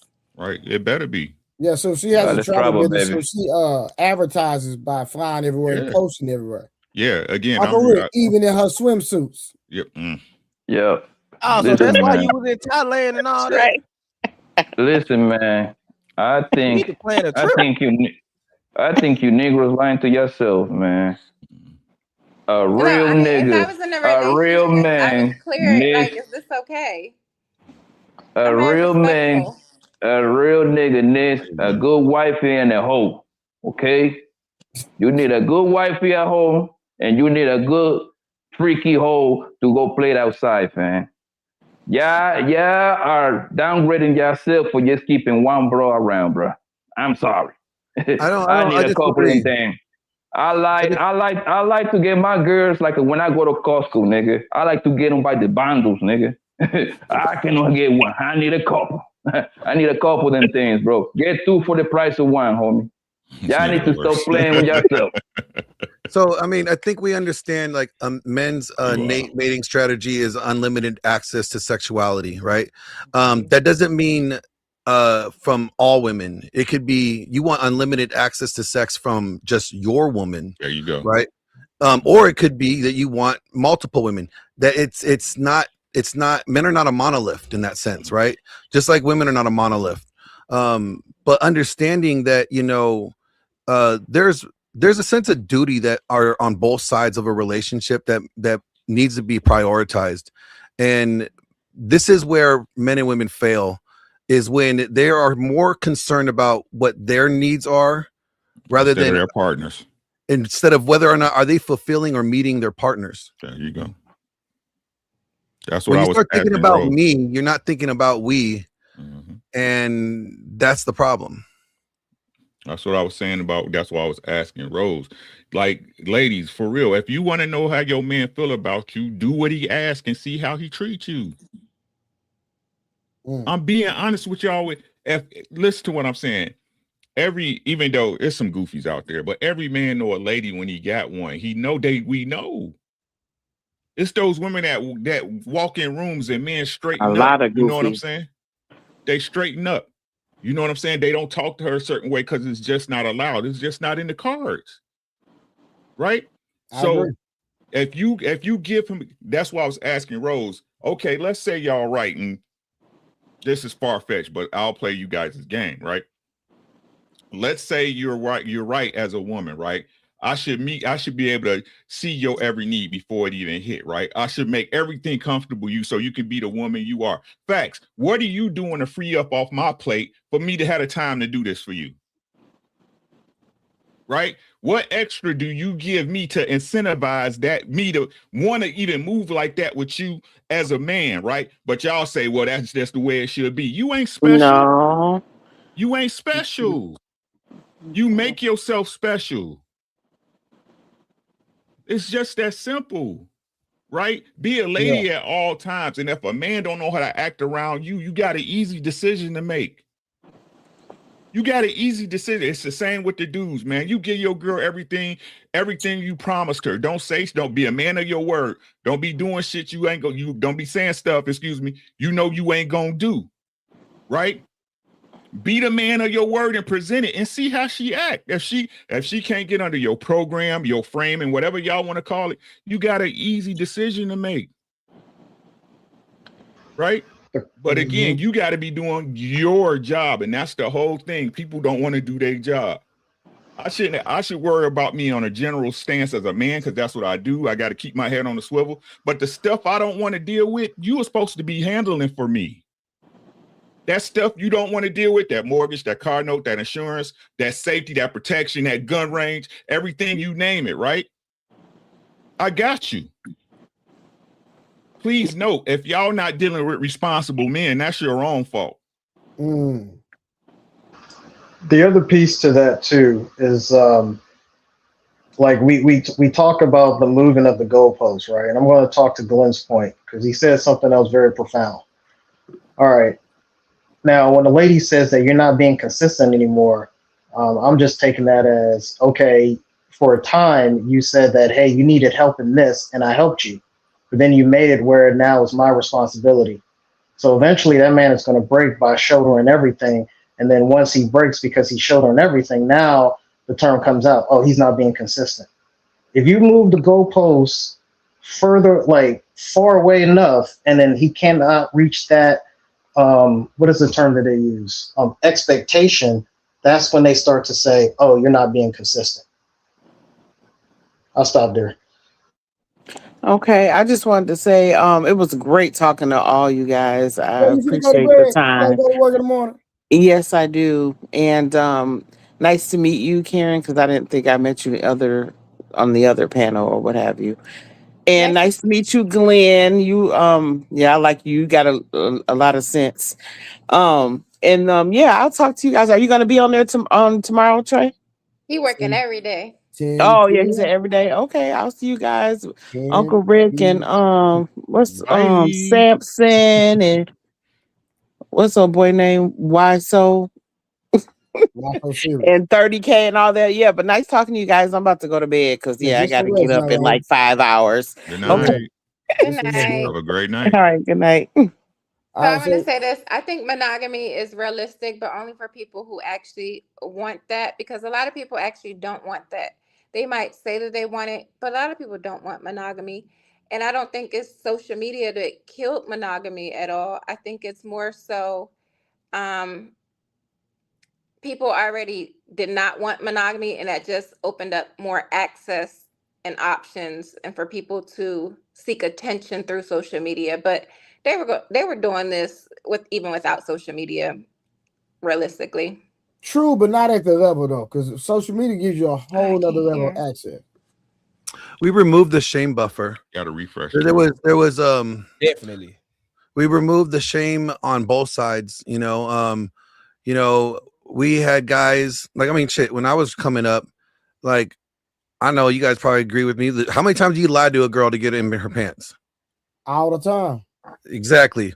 So we have created the women that we have today. We created them. Yeah. They learned from us. We can't really complain about the crop of women that we have out. Time out. When you say lie to them to get into their pants, what that exactly means? Because I got a big problem when people say that. If you misrepresented your intentions to get in her pants. No, never. I haven't. Like, oh yeah, I know somebody, yes, but I haven't. No, when I was younger, for sure. That's what I'm talking about. That's what I'm talking about. But the point is, bro, if hunger fuck you back, bro, you don't have to lie to her. Like, nobody lied to her. She already wanted to do that on her own, bro. Like, y'all need to stop saying that bullshit. So that maybe in some cases, but I'm just saying, if you represented that, hold on, Glenn, hold on, so you can understand where I'm going. There is no like man in mankind that would want to make Miss Morris fuck me. She already made up her mind that she's not going to fuck me, bro. There is no like that, babe, bro. Y'all need to stop saying that bullshit. No, it's actually there's a lie on both sides. There's a lie on both sides. Okay, like, guys would lie to women, women would lie to men, guys would lie to women to get sex, women would lie to men to get lifestyle and resources. Right? The lie goes back and forth. That's why there is no lack of trust or foundation to build anything. Like, we grew up in the hookup culture, which was like the which was birthed from the poor job of the purity culture, where they would try to shame sex. They didn't teach sex properly. growing up. They just told you to stay away from it until you get married, right? But then you had one or two extremes. You had people that were extremely like, Puritan and like just prudes with it. And then you had the other extreme, people just wilding out, girls gone wild style, right? That was the reaction to the sexual liberation and the purity culture. Now we live in this hookup culture era where people are learning from sex on Pornhub. They don't understand that it's a form of intimacy, and sex is the glue that keeps a relationship together. But if you are having sex with people they have no intention to build a relationship with, you are squandering you don't trust them, they don't trust you, you don't know, you're never really going to put your guard down. So how can you actually find somebody to be willing to invest in if you're both like, yeah, I know that they're just trying to get my money. Right. But what I'm asking is that if it's culture, can you blame it on one party or the other? No, I'm saying it's both. Both are at fault. Both are equally at fault. So that's what I'm saying, right? So it's not that we made them, right? I can't say you made them. It's just everybody was in that culture. Maybe the behavior was encouraged. Right. We that's what I mean by we made them. Like we encourage this behavior. Yeah, there you go. Let's clarify. That's all I need. Yeah, like we encourage this behavior. We encourage them to be, more promiscuous, right? But then when the promiscuity is not working in our favor, now we're saying we want to have a chaste woman. And you know what I'm saying? Now they're not wifey material, but we weren't concerned about it before. So I mean, we contributed into the role of both of it. And then women have encouraged men to be not men. They want us to be vulnerable. You want to talk about our feelings and shit. Like, we don't talk about our feelings. Men know one thing: don't be vulnerable with the woman. Go to your homeboys, go to your mentors, go to the people that you look up to if you're having a problem with something. Don't dump on your woman like that. Because now you're giving her reason to question whether you are a good leader or not.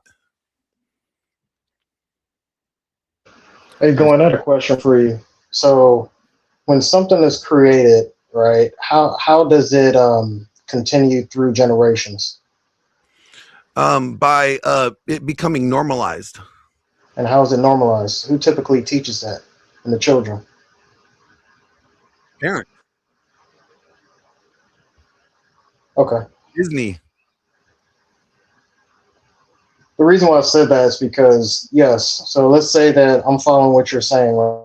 If the man is the one that created it, who nurtures it? Well, they would nurture it. They don't have to engage in it, right? They could not, but we have rewarded bad behavior. That's the other part, right? Like we rewarded the girl that gave it to us easy. And the one that didn't give it up right away, we moved on to the next one. That's against. Yeah, we keep trying to disregard biological imperative like it doesn't count. That's crazy. I'm not trying to. Not you. I'm just thinking. We had these conversations. I think. So I just be thinking. You know what I'm saying? So, like, this is how I look at it, Glenn. Right? I if you really know it, how I see the game is this, right? If I'm trying to holler at you, right? Me personally, first to give you my premise, I tell my fellas, Poppy's here, Trey is here. They tell you what I say. This is my belief. Don't be putting no dick to no woman that you as a man don't believe she's not wife material, because shit happens. You see what I'm saying? That's my rule, right? But to say. And I think this is the biggest misstep that girls don't understand, that females don't understand, right? It's a difference between a responsible man and a reckless man. Yep. Right? It's a big difference, right? The difference is that y'all like reckless men most of the time. Right? Women like reckless men most of the time. It's the men that y'all actually put value in, women. The culture, right, are the ones that's the most reckless. Mm-hmm. Right? We gotta understand, like, again, ladies, it's not personal, right? It's not personal until you make it, right? We trying to hit you off bat Now, this one particular man might be the type of man, he don't want to hit you unless you're his wife. But the question is not why the other dudes are like that. The question is why you can't attract that particular man. I would say, why can't they keep them? Right? Right? You got to attract them first, though. You see what I'm saying? You got to attract them first. Yeah, you're right. And he has to be him first too. You see what I'm saying? That would be the first step, right? But He has to be the man first. But that goes into all the conversation we have, and like why so serious? The lies don't really start. The lie, the whole thing is a lie at the beginning, right? And the reason why women love you is because you be lying with them, right? Like you said. Nobody's showing they real self, you know, the issues they have, traumas they have that develop you to be the person you are today. And I don't care what nobody say, traumas never leave. You just learn to live with them. You know what I'm saying? So this is the person you are. And nobody sees that in the first 6 months of a relationship, unless they're super toxic. And then that should let you know what the fuck it is off that, right? But you get deep into your relationship and y'all spend time together and y'all really start to see each other. That's when the game really starts playing. And if you really love that person the way you say you do. Well, the question is like as you said, like, because I do the same thing. I tell guys all the same time, like, don't be getting in bed with a woman that you ain't ready to make wifey. Like, you don't see a future with them, right? Because the worst thing that we have done, like in the last maybe 60, 70 years, we have inflated dating to equate to marriage. It's nowhere near the same. No, we have equated it to. No, you got people. Yeah. You got people living together. Everything that you why pay for the cow when you get the milk for free? Mm-hmm. Like, that's how we've equated it to make equal the same. Like that. I mean, even that's why you have like common law states, right? Where people can now, you know, if you're in a common law state, you could get like alimony or like, you know, benefits from them if you guys end your relationship, even though you weren't legally married, right, at all. Mm-hmm. Because we have equated dating to equate to what you were supposed to get out of marriage. And the problem is that it goes on both sides. Like I said earlier, there's a lack of accountability on both ends, individually speaking, not as subcultures, as in like, you know, genders. But I'm just saying, as from the individual standpoint, we have a problem with accountability, and it's a human problem, you know. And what I'm saying is, like, you know, if we were tired of seeing damaged women, then we got to be intentional with who we interact with. Like, as you were saying, don't sleep with somebody that you don't want to be with. Be intentional. So, Glenn, so you're saying that if men raise their standards, it will force women to start to yes. Women are reactionary. Women are reactionary to men. That doesn't work. They're reactionary to life in general. That doesn't make sense. So they follow. I think both the women gonna have to have some type of restraint too, though. Like, oh, absolutely. I'm not saying that. I'm not saying that they're not without like accountability either. I said accountability is on both sides. Okay, I agree, but I think what Glenn is saying, that listen, if men raise their standards, let's say if men say, you know what, we're going to require marriage. So the women who can't raise the standard to what the man set the standard to, then they just going to be left out in the cold. Is that basically what you're saying, Glenn? Yeah. I don't think that will happen. I mean, we're looking at what's happening now. So one example is this, right? You know, MGTOW started, right? And then that kind of went down, that went the way. It went down its path. And then later on, then Red Pill came out.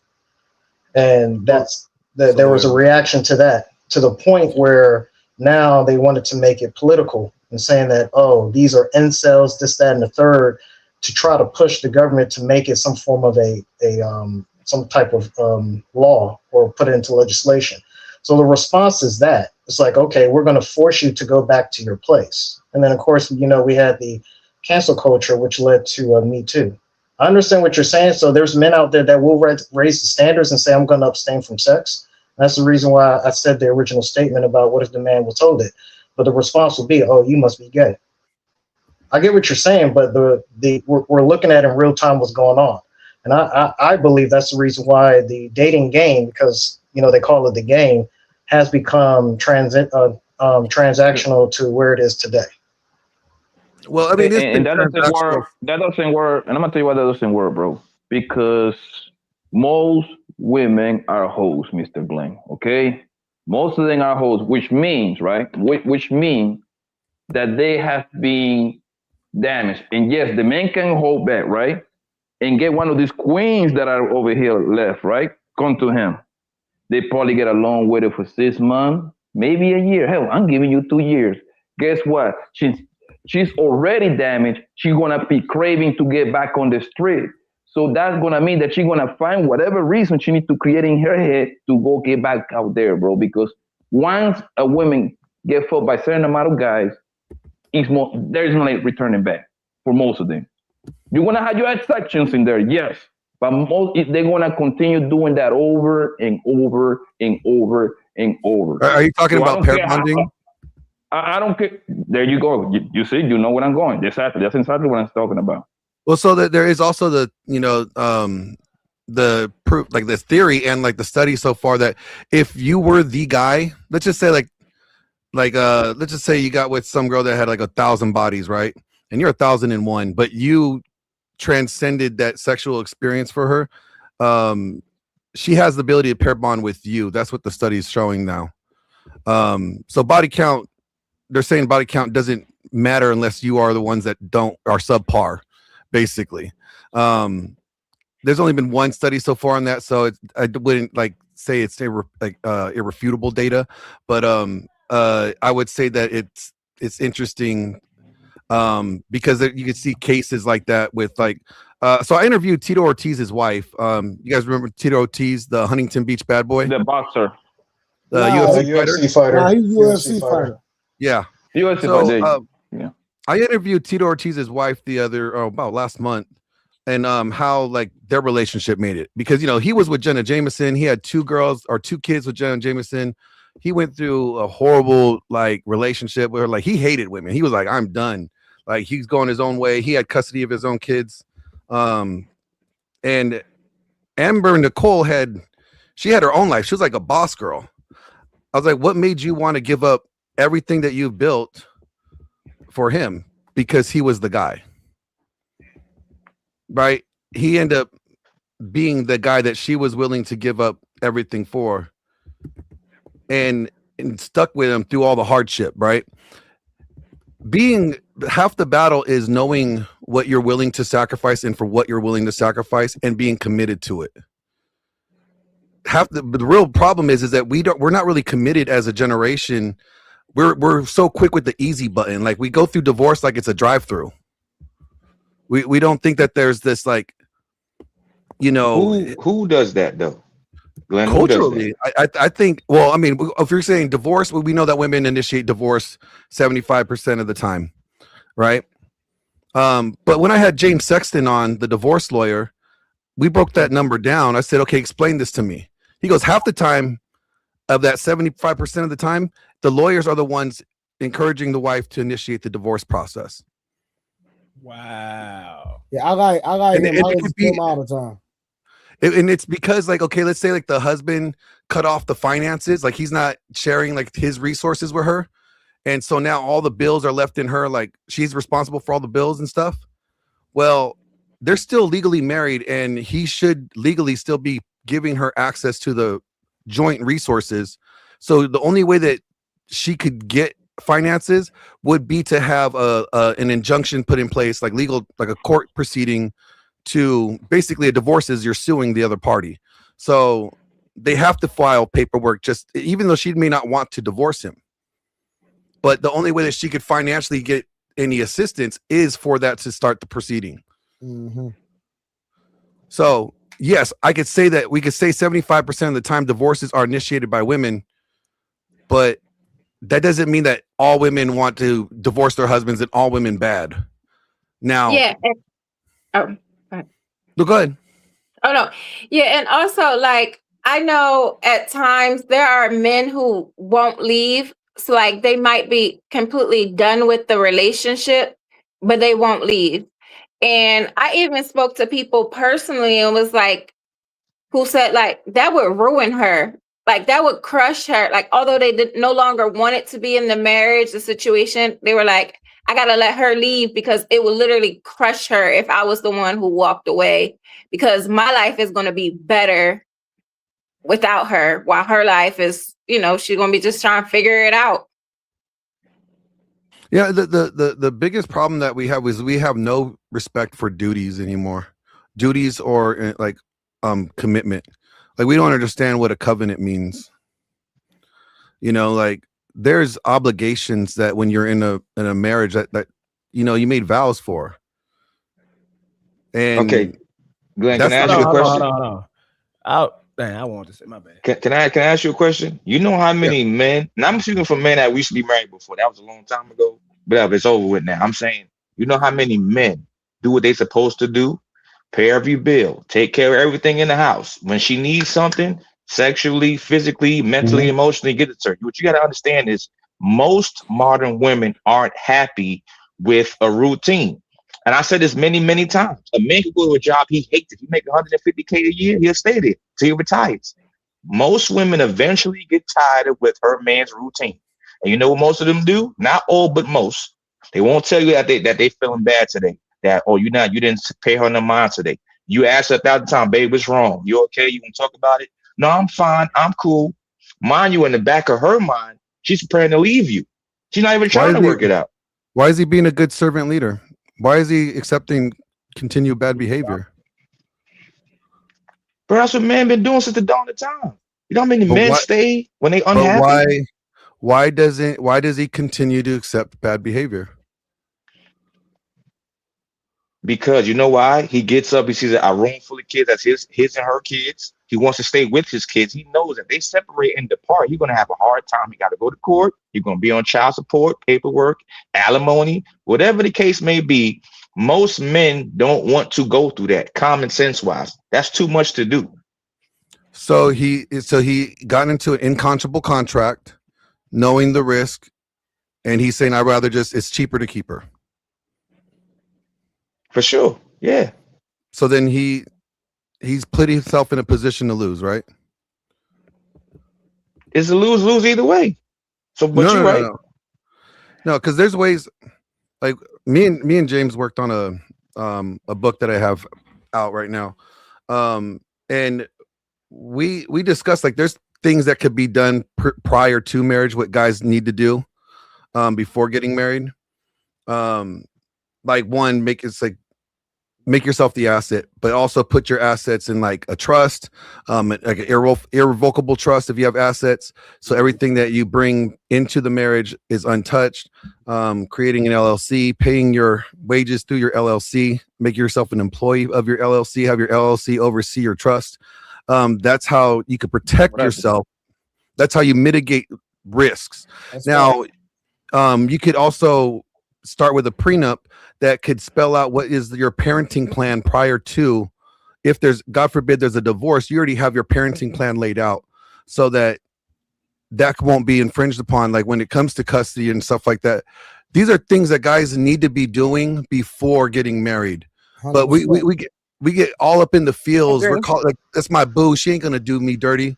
Next thing you know, you're like, I married some crazy woman, right? Like, it's not doing what we should be doing before getting married is the problem. There's a lot of, like, I think there should be like a 2-year premarital counseling for those that are really serious about marriage and family creation.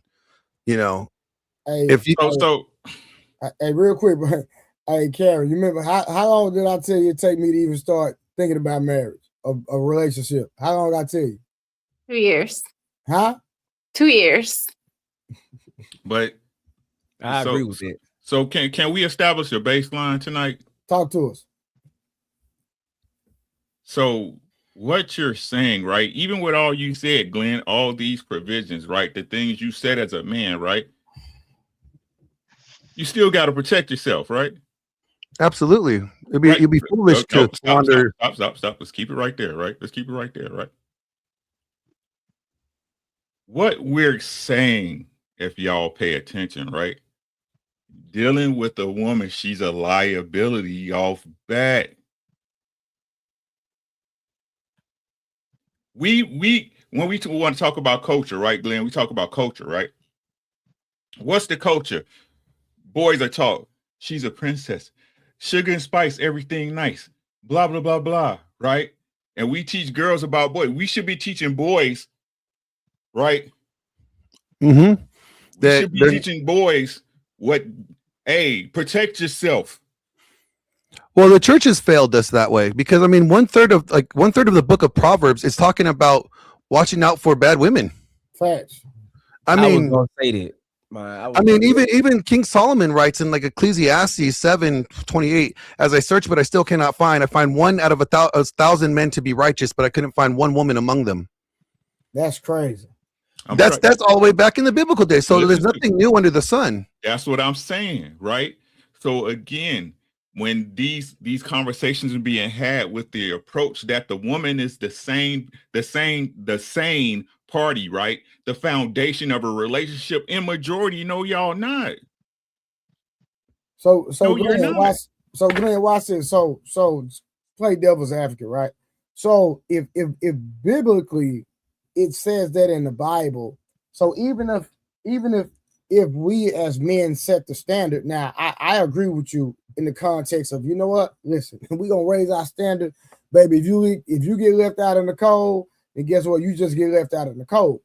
But at the same time, it's like a bad deal when, from a biblical standpoint, it already lets us know that, hey, listen, that a lot of times women will be an issue and women will be a problem, especially if they really don't walk that book. I'm talking about a real guy. I'm not talking about somebody that's going into church and just playing the part. I'm talking about there's somebody that you can see their actions manifested. You can see their actions of this book manifested through their everyday walk and talk, and they're not really playing it. So, like Uncle Rick just said, they are a liability. So, what's the point of even raising your standard and signing up for it in the first place? Because your standard should not be contingent upon what someone else do. Your standard should be for you intrinsically. Like, I'm raising my standards for me. Like, again, I control my frame. I control who I will allow and won't allow in my life. And if this individual, I tell guys all the time, a woman needs to be able to be more attractive than your solitude. Like, your solitude should be attractive. You should enjoy your loneliness. Like, 100%. It should not be a bad thing. It should be like, no, like, if I'm going to sacrifice my solitude, she got to be really bringing something over here and offer me something that my solitude cannot provide, right? Like, I agree 100%. So that's where it kind of goes back to the man being on his purpose, not making the woman his purpose. And even with that being said, you should still protect yourself, correct? Absolutely. You should never. I mean, only a fool would like squander or risk everything that he has acquired in life on an inconscionable contract that's what we currently have with the divorce court, right? Or the marriage with family law. Right. And so, and listen, right? So knowing this is what's crazy, right? Knowing that they're getting a bad deal, men still try to marry y'all. Yeah, because men love idealistically. Yeah. We love for the sake of love. Like, right. So we gonna really talk about it, or we gonna keep having these fake conversations? Right. Well, I mean, men are the real romantics, right? Right. Right. So the truth is that they're cliches and they exist for a reason. Men be in love and women be in business. Right. That's really what it is, right? The simple fact that hey, y'all can say take it the way you want, right? The simple fact that you have a set date or when that man can hit, let you know that you already trying to put him in an out of leverage point. His only safety is to dismiss you, correct? That's his only safety, is to dismiss you. And with all these things that men got to fight against just to deal with you, y'all think we're just supposed to jump into the puddle of love like it's a Sunday breakfast. But see, I think we got to come to 2026 reality. And when we're talking about relationships, like we're not in the olden times where we could live off of one income. When it comes to couples, the statistics show that couples married or unmarried, only 18% of couples could live off of one income. So if we are saying like, hey, we're the provider, we're the leader here, then but we still require them to pick up our slack and provide the extra that we cannot provide. I don't agree with that. We have to understand. Let me finish. I'm saying that if we are saying, hey, I'm the provider, I'm the leader here, but I need you to go provide the other part that I can't provide, and then still expect them to like want to be submissive, that's putting them in a position that's going to be it's conflicting for them. Like, think about it. Like, if we're telling them like, yeah, I'm the one that's providing for you, I'm gonna protect you, but I need you to go do this other thing, pick up my slack, but you still need to get the dishes done. We have to understand that there's going to be some nuance there that we're in our economic system does not like support that patriarchal structure that we desire to have, is what I'm getting at. Glenn, I'm gonna tell you that you're wrong. I'm gonna tell you that you're wrong. Most men that live in a 2-income household with their wife or their girl, they're helping her cook and clean and take care of the kids. I don't know why people get this messed up ass notion that if people thought like that, wouldn't nobody have kids. If men couldn't afford to pay for everything, nobody would have kids. That's just the facts of it. But see, I'm agreeing with you in the talking point. I'm saying the talking point rhetoric saying that, you know, this mentality that like, you know, she needs to just be submissive. Well, it's harder for her to be submissive if she thinks that she's picking up your slack, right? That's what I'm getting at. It's like this, we have to reframe the talking point and the structure that talking about what patriarchy is supposed to look like today, not what it was before. And if we go down to the definition of the term patriarchy, it just meant father-led. It didn't mean father had to provide all the resources, because the Proverbs 31 woman, she bought a vineyard with her own money. So we need to reframe the talking points of what this means as leadership and being the patriarch of our home. And that's what I'm trying to say. Like, we have to restructure the narrative. We can't go back to 1950s talking points and expect that's what we're wanting. We're not going back in time. Yeah, but we also got to get. That's it, because like me, I don't deal with broke women. Just not going to do it. I don't deal with broke women. Period. But not at all. But real quick, Glenn, and after this, Vaso Series, you can continue. Do you believe that majority of men are getting a bad deal though? I think majority of men do get a raw deal, but I kind of blame it on them at this point, because the information's out there. I don't think any guy believes that the Disney fairy tale. And actually, it's proven, even like Gen Z, like or Gen Alpha. Like, do you know Gen Alpha is the first generation in the last 5 generations where we've seen more men in church than women from that generation? That tells you something. Like, for the previous 4 or 5 generations, the predominant majority of sex in the church would be the female sex. They made the majority of the congregants, right? Gen Alpha or Gen Z, one of the two, is the men are the first from that generation. They actually are more attending church than the females of that generation as well. They there because they know the hoes be in church. That's what they there. No, I think what they're there for is because they're looking for leadership.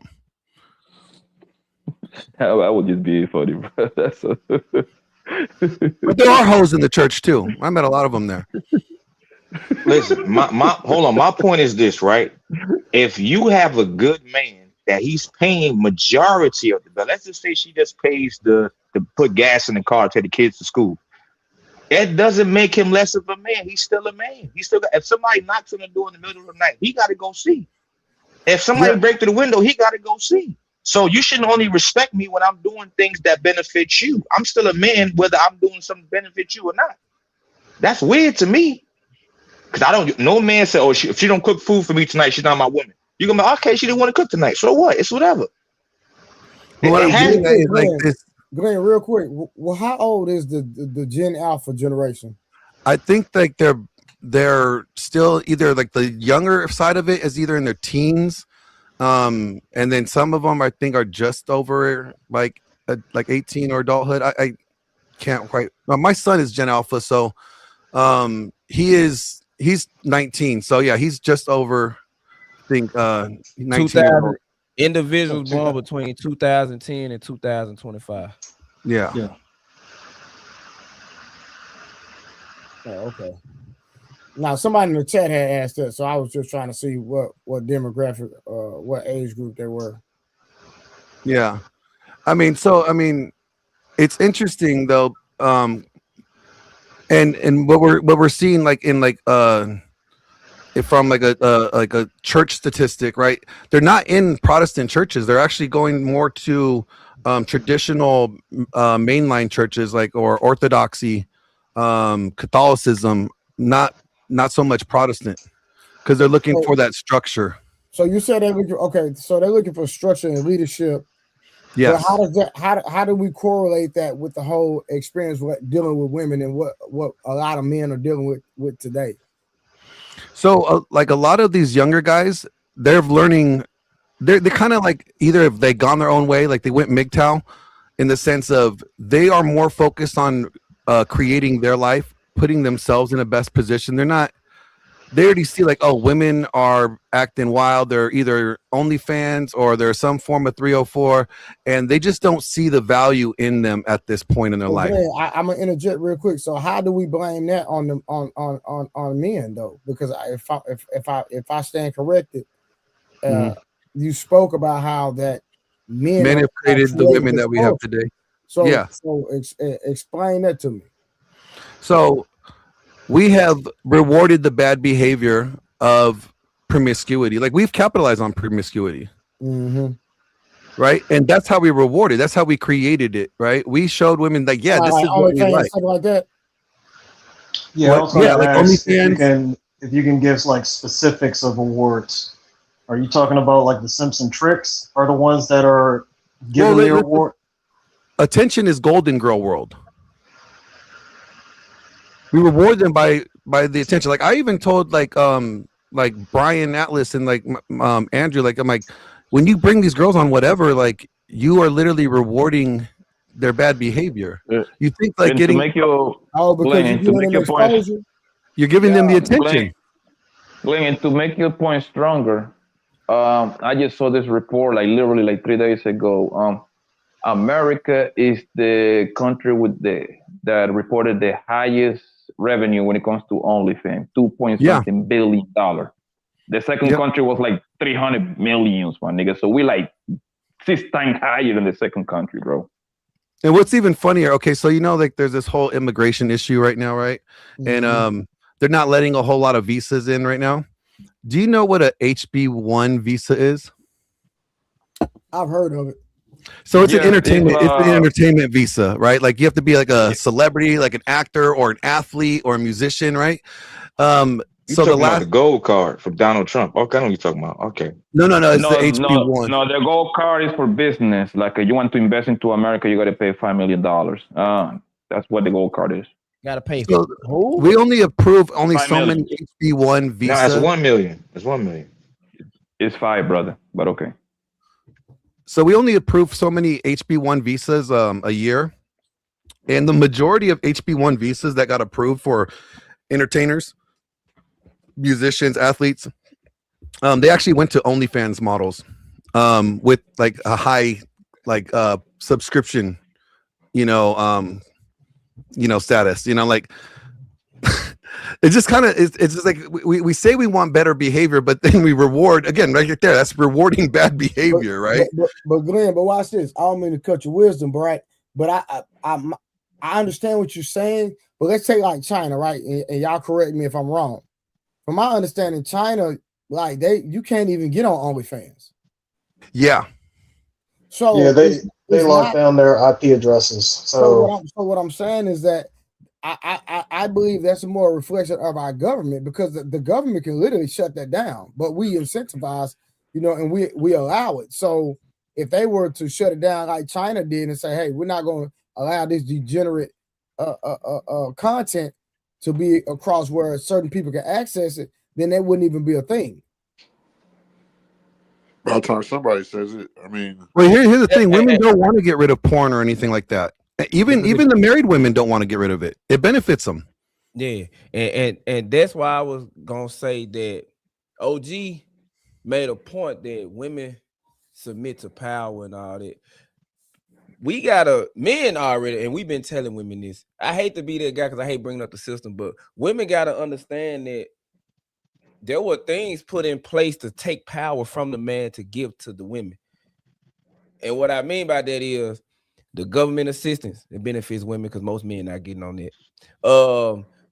The child system, even when it comes to like how the marriage system is set up, it incentivizes women to get married, also incentivizes them to leave. Like, women got to understand that we're not telling y'all to be with a man that's gonna control you or a machista that rules with an iron fist. We're telling you that the way it was back then, like Glenn said, the men led. But the way the world is, they realize that if you take a powerful man out the house, we can control the women, and the women bear the kids. And that's what's been going on. Anything to make a woman feel the pick me turn, he's controlling, get your money, you don't need him, anything to you get what I'm saying. It's a systematic thing, because that's why most thing is that's why a lot of thing is marketed to them, right? Mm-hmm. And that's why the core love to include themselves in between the man and the woman, and give pretty much the woman a whole lot of power, because they rather put the money in their hand, because they understand women want to put it right back into the economy, because women are very reckless with money. For every $1 that is spent in this country, 78 cents come from the woman. So it's a high incentive to make them feel quote unquote good about themselves. That's why most of the child support goes towards them, because they want to turn around and spend it. You know what I mean? That's why it's important for them to keep the house divided, because now you get money from two homes instead of one. And I need to correct. And if you need, go ahead, boss. Go ahead. I misquoted. It's not HB1. It's the O1 visas. I'm sorry. It's the O1 visas. I will drop the link here.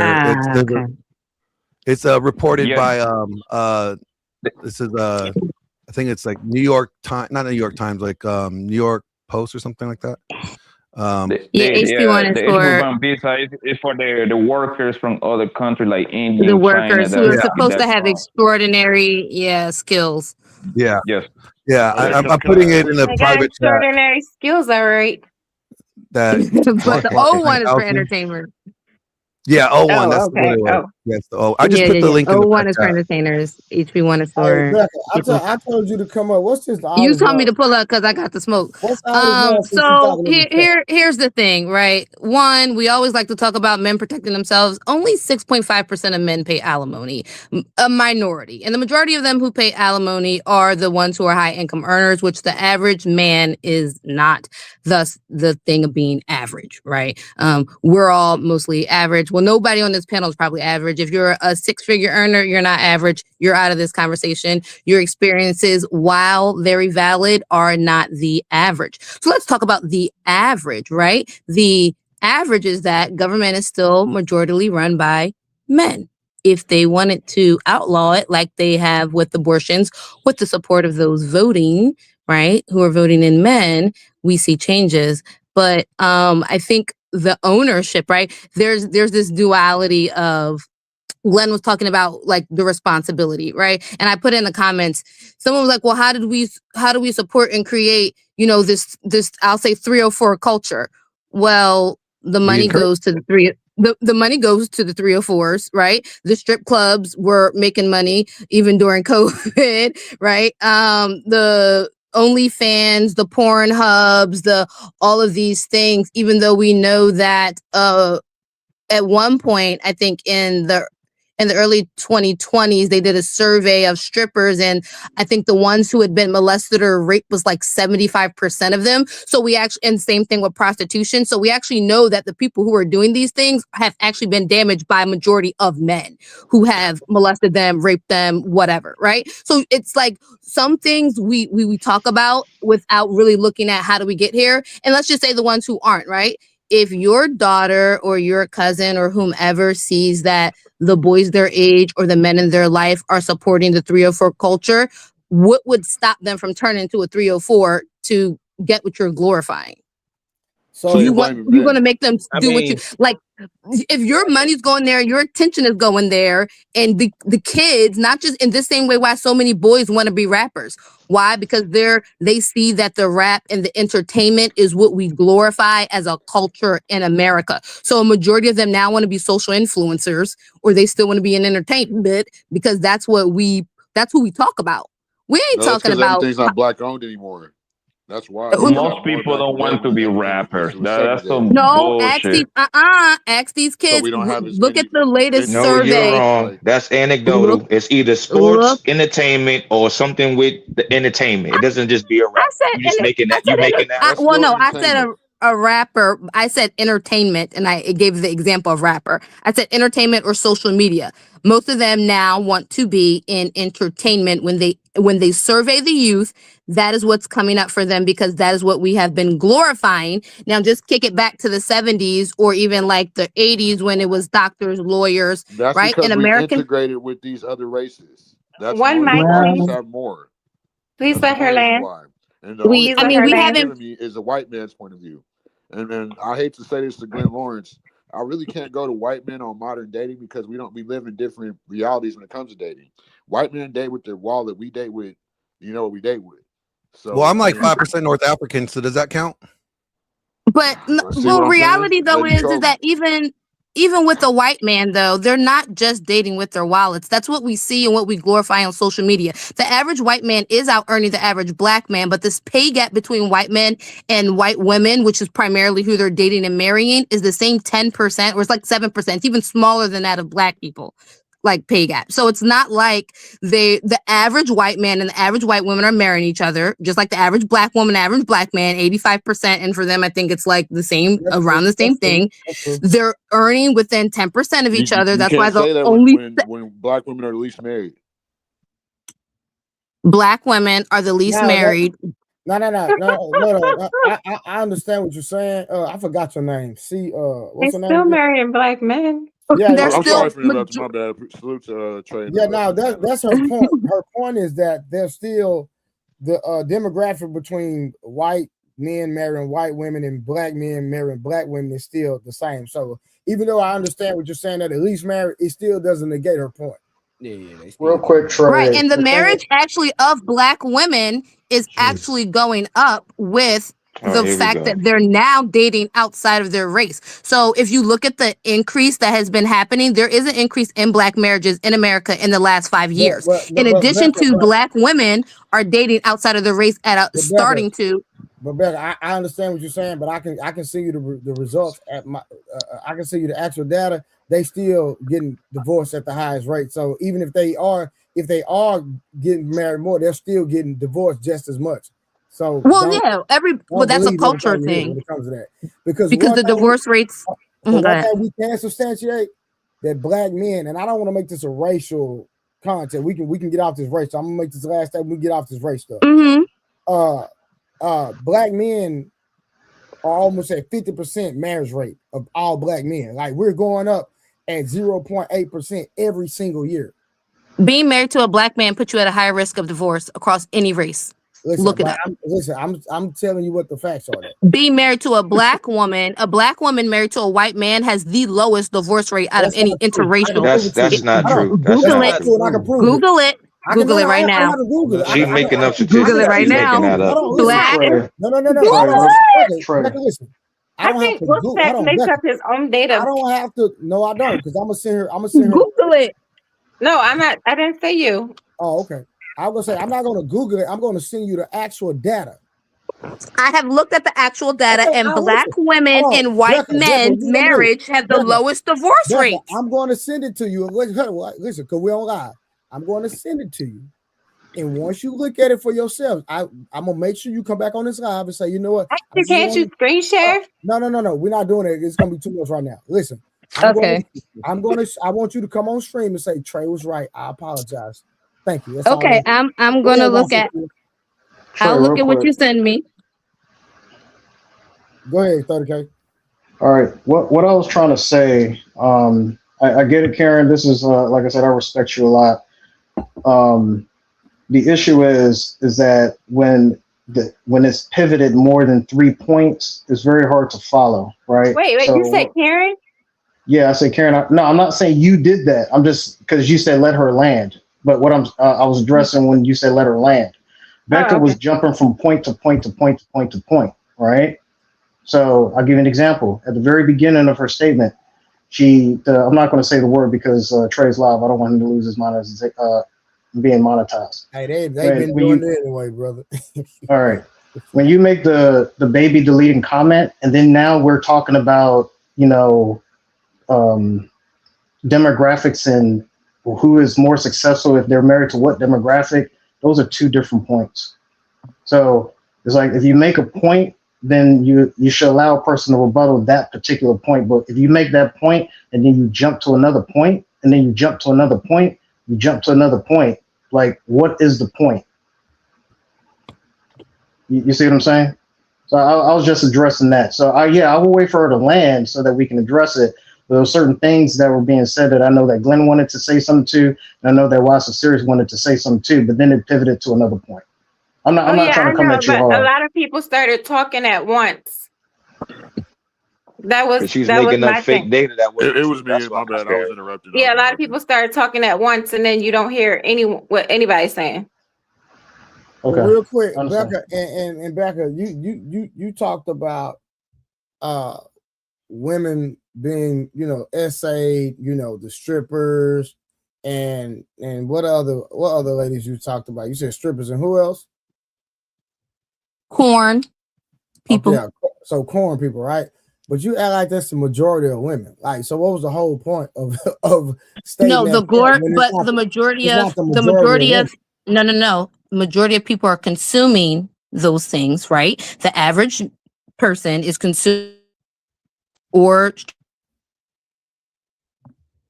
you see how God work. See, now let me jump real quick, right? Because in terms of the presentation itself is what I have the issue with, right? We're conflating. So we'll go from, okay, here's the data for this, and then we'll switch and pivot to another point and say, well, here's the average. Okay, well, what's the numbers? If we're going to talk about numbers, then we should keep that all the way straight across the board. Not say this is the average, but then when we talk about another point, well, this is what it says. It's very difficult to follow that logic. That's my rebuttal to the statement that Becca was given, or the statements. Okay. So when we're talking about the first point, right, was Glenn saying we've glorified 304 culture. Mm-hmm.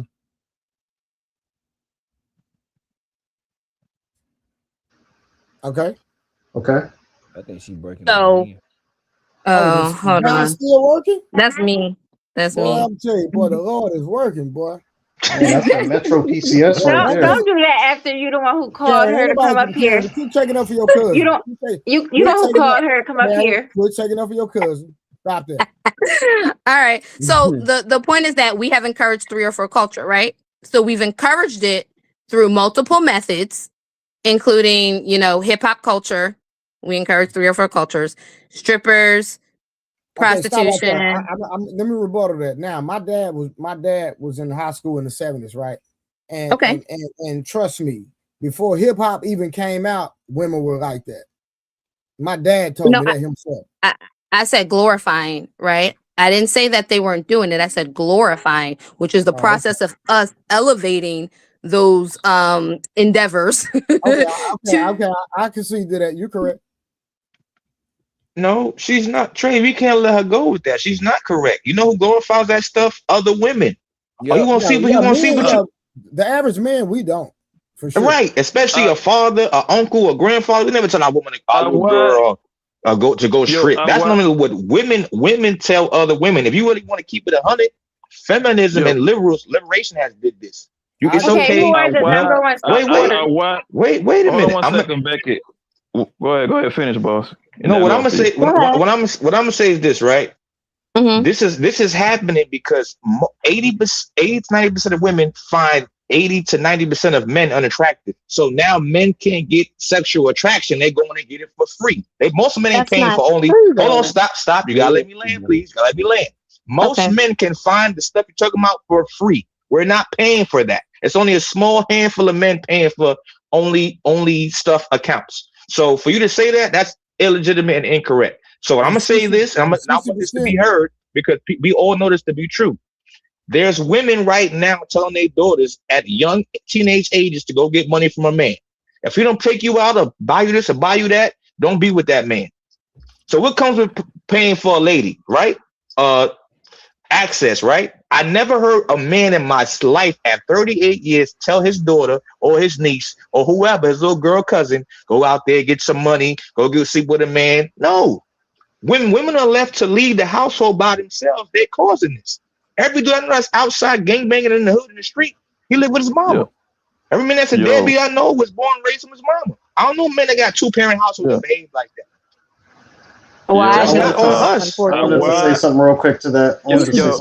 Becky, at what point, hold on one second. At what point is women responsible for their own pussy? Why y'all blame everybody else?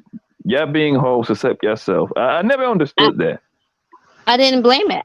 The starting point is the starting point, right? And then, right? So there's a starting point of when did this culture, the strict culture, you blame guys, you blame everybody except that the pussy is attached to, which is yourself. Women are the street culture though, because there's not no. Do men have their version of a strip club or only? Yeah, Trey, let me ask you this, Trey. When you was in the street, whose fault was it? Was it your fault or everybody else's fault? It was my fault. There, you see how simple that is, Becky. When I was in the street, I know what the fuck I was doing. I'm not gonna sit over here and well, it was my mama's boyfriend, baby daddy, cousin, nephew. No, nigga. I'm gonna put it like this, right? The things that I seen in my neighborhood, I choose to be involved in. I didn't have to be involved in none of them. There you go. Real quick, let me say something. All right, so the glorification piece that I wanted to I wanted to say something too. When the magazine Cosmopolitan, whatever that thing was called, that Susan Ann Browder, Cosmopolitan. Yeah, Cosmopolitan. Who was that catered to, and what was it glorifying? It was catered to women. And what was it glorifying? And it was glorifying, I would say, feminism. Sexual liberation as well. It was glorifying that too. Which is a part of feminism. So when was that stuff being printed and basically given to women or available to women? Since the 1800s, like 1880, they've been doing feminism or trying to do one. No. I'm talking 1864.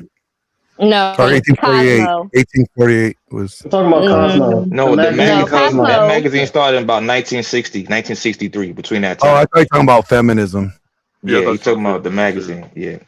Okay, so that was glorifying that. All right, what was the families in 1960s? That was like they were breaking up the black family. Well, I was pertaining to the. That was 1965. That was 1965.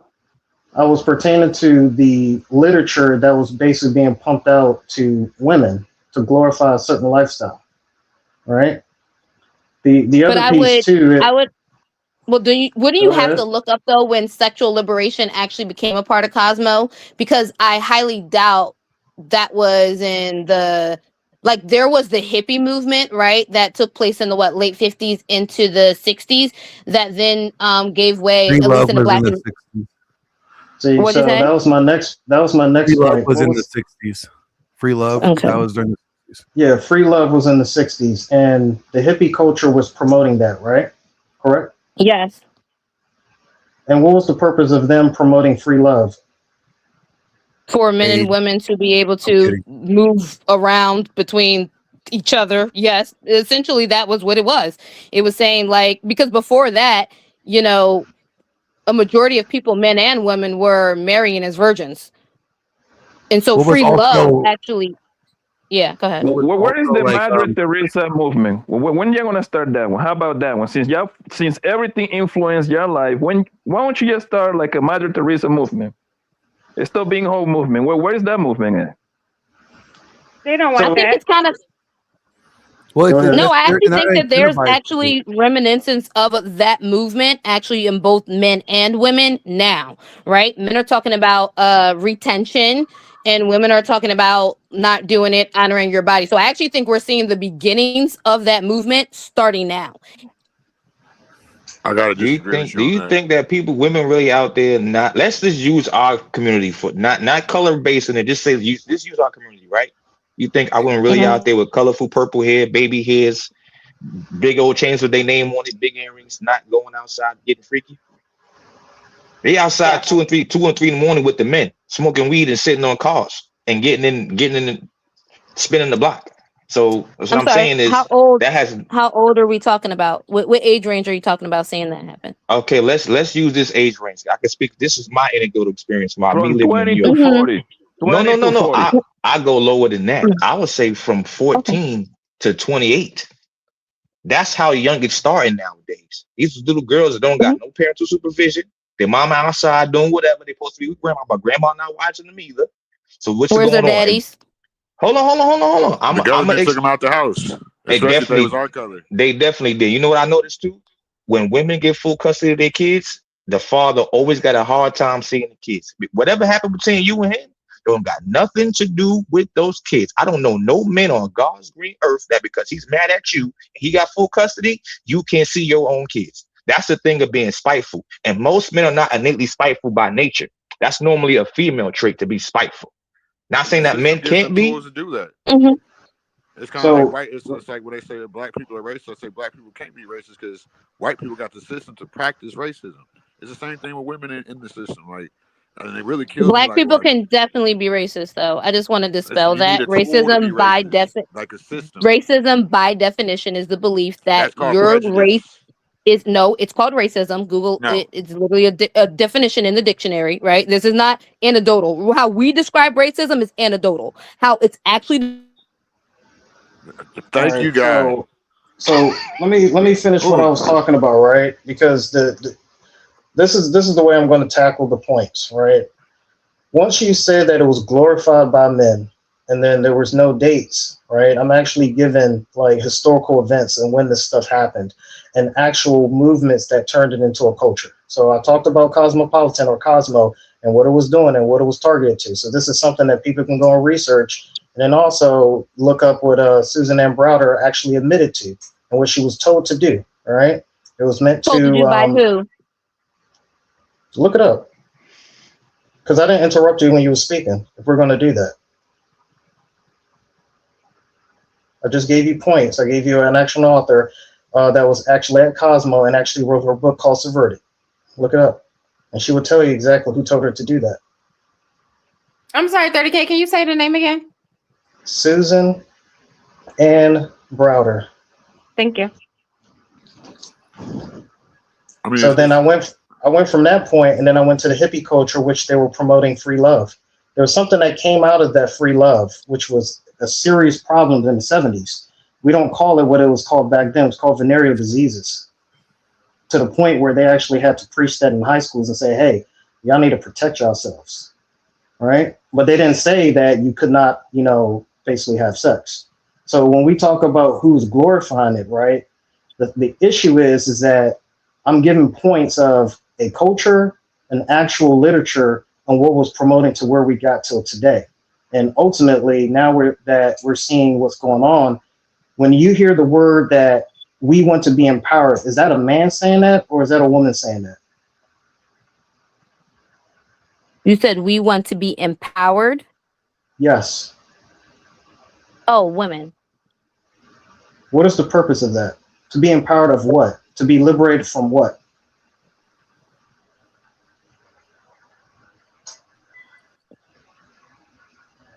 And we will start from third wave and fourth wave. Well, originally the empowerment was to be treated fairly in comparison to men in the beginning in the 1960s, right? And then when first wave. That was the first wave. The second wave, I agree with you, is more sexual liberation, hippie movement. I think that would be considered like the second wave of things. And then the third wave, is we want to be like men. I think, me personally, that's what I think. So the third and fourth wave, right? This is where we're at. So when we talk about who's to blame, yes, I agree with Glenn. Like, we're both to blame. But the thing is, I'll use Trey as an example. When you decide to go with that rhetoric, and then you decide to live off of that rhetoric, and then not take responsibility of the rhetoric that you're consuming, you're at fault. It's not anyone's fault. I'm not going to sit here and blame, like when I used to listen to rap music, I'm not going to sit there and say that someone had a gun to my head and say, you need to listen to Tupac. I can't do that. That's something that I did. So if I choose not to do something, I chose not to do it. But it shouldn't be a thing that, oh, I'm going to blame women on the reason why I didn't do it. The same thing for men, right? I'm not going to blame women on the reason why I didn't do it. Just to try to bring a little bit of balance to this. Y'all land there. I'll stop. No, I appreciate your commentary. And I don't think this is about blaming men. I think it's about acknowledging where this started, how we as a culture have perpetuated and how we continue to perpetuate it, right? Like it's ultimately, right, even with hip hop. I don't know if anybody's seen Brown Sugar. Like, what introduced you to hip hop? For some people, it's your parents. For some people, your parents. Like, my mom didn't introduce me to hip hop, right? I was introduced to it outside of that because we weren't learning to listen to worldly music. It was my neighborhood and my environment that introduced me to that, right? And so, and for some. Thank God. So, can I say something real quick? So, was she about to blame rap that is created and governed by Leah Cohen and these Jewish people who made the prison industrial complex and gangster rap, and where these record execs invested in private prisons to lock my people up? Are y'all aware we live in a capitalist country and there has to be a higher class and a lower class? Like, we live in a classist and racism country. So this just kills me how y'all just try to blame everything but the government. Y'all's the only man. I mean, because at the end of the day, I love when people say this because it's really stupid. Because at the end of the day, y'all, like you just said, if you are able to say that the system is messed up and everybody else know the system messed up, yet people are still joining this system, people are still deliberately trying to become part of a system that they don't want. When black people get money, they tend to go move to Calabasas when Calabasas was not put in place.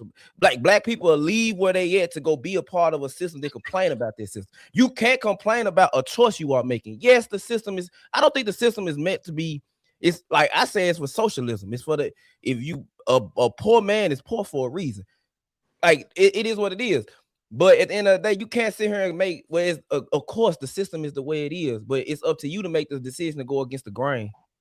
Like, that's how I look at it. We already know what's going on. History already says what it is, but you know this. Yeah, but as a masculine man, like we automatically go against the grain. Like, if you're truly masculine, like, you know what I'm saying? We're not gonna let our women just be willy-nilly, like, you know what I'm saying, and go through the system. We're just gonna cut them off, like, you know what I'm saying? Look. I got a major point real fast. It's gonna be a real short and sweet point, right? Remember how she wrote the 90s and rap music and rap culture and all that? Yeah.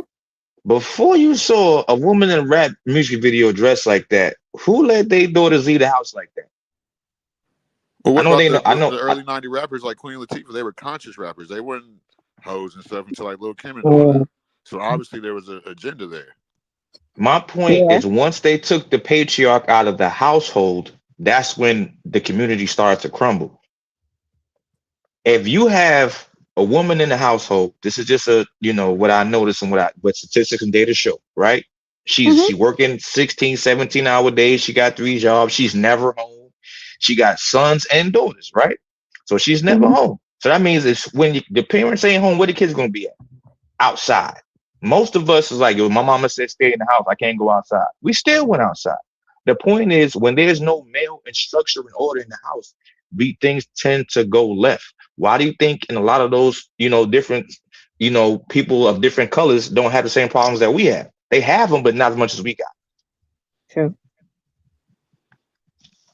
That's facts. But I just feel like it's worse with like our women, like and I'm not trying to like bash on black women, but especially with a non-black woman in my picture, but I just feel like they sell out to the system the fastest. That's right. No man will ever be more stronger than me, more powerful than me. I'm win, lose, or draw. You know what I'm saying? I'm dying like a warrior. But what I'm saying is, it seems like our women is so quick to just put us down, and then wonder why we do all the things that we do, and without being like, you know what, son, like it's gonna be all right. Like I made a mistake. Like why would they admit they made a mistake choosing not necessarily the white man, but the whitewashed way? I don't get why our women can't see that. Because I mean, that's why panels like Trey, Ali, Fatty, and even sometimes Fresh and Fit, since my 35 years in the last 5-6 years, men finally have a space to complain. I'm gonna say complain, but to bring up the issues that they have. I was about to say, hold on, bro. We don't do no complaining over Not here. complaining, but I meant to say, yes, y'all do. Not complaining. I mean, it comes out. I mean, if a person's telling you, bro, hold on, bro, don't nothing about over here come off no complaint. I'm thinking too fast. What I'm saying is to bring up the issues that we have in the dating market, because up until I turned 30, women complained about what they had. Men couldn't say nothing. Then we had to rise to the occasion to appease what the woman is saying. Okay, she don't like cheating. She don't like not talking. She don't like being emotionally available. Men have adapted to that. The thing is, now that we have a space, women are not used to hearing men talk like this. So now they coming into the point where you know what, why so serious? But you'll hear women across the board say, y'all don't talk to us. Where we talking now? Yeah, but the thing is, I tell women all the time, go to if you got your nephew need a haircut, or you got your son, go to a barbershop and tell the barber, I want to be the last person my son needs to be the last person you cut. And then just listen to how men talk in general. Barbershop talk is basically how men communicate amongst each other. You hear how he talk about his wife, how he talk about other women, how he talk about his kids, how he talk about his daughter versus his son. Women don't have that. So now that we have spaces where men talk like this, where it comes off as misogynistic, bigot, etc., etc. No, this is just how men are, because at the end of the day, a woman can't physically change a man. Women have no force of value to change. You might do it with your vagina, but they can only be for so long. Women need to really take the time to understand men and listen to what men say instead of internalizing and sensationalizing what we're saying. But a lot of men, I will say, come to these spaces and complain. They kind of, I'm not gonna be an idiot and say it's some men out there that don't really hate women. Yes, they do. But the same can be said for women when it comes to the misandry side. It's a lot of women out here that really genuinely hate women. I mean, they hate men for sure. Yeah. The thing is, the spaces are put in place for men so men can have a space to talk.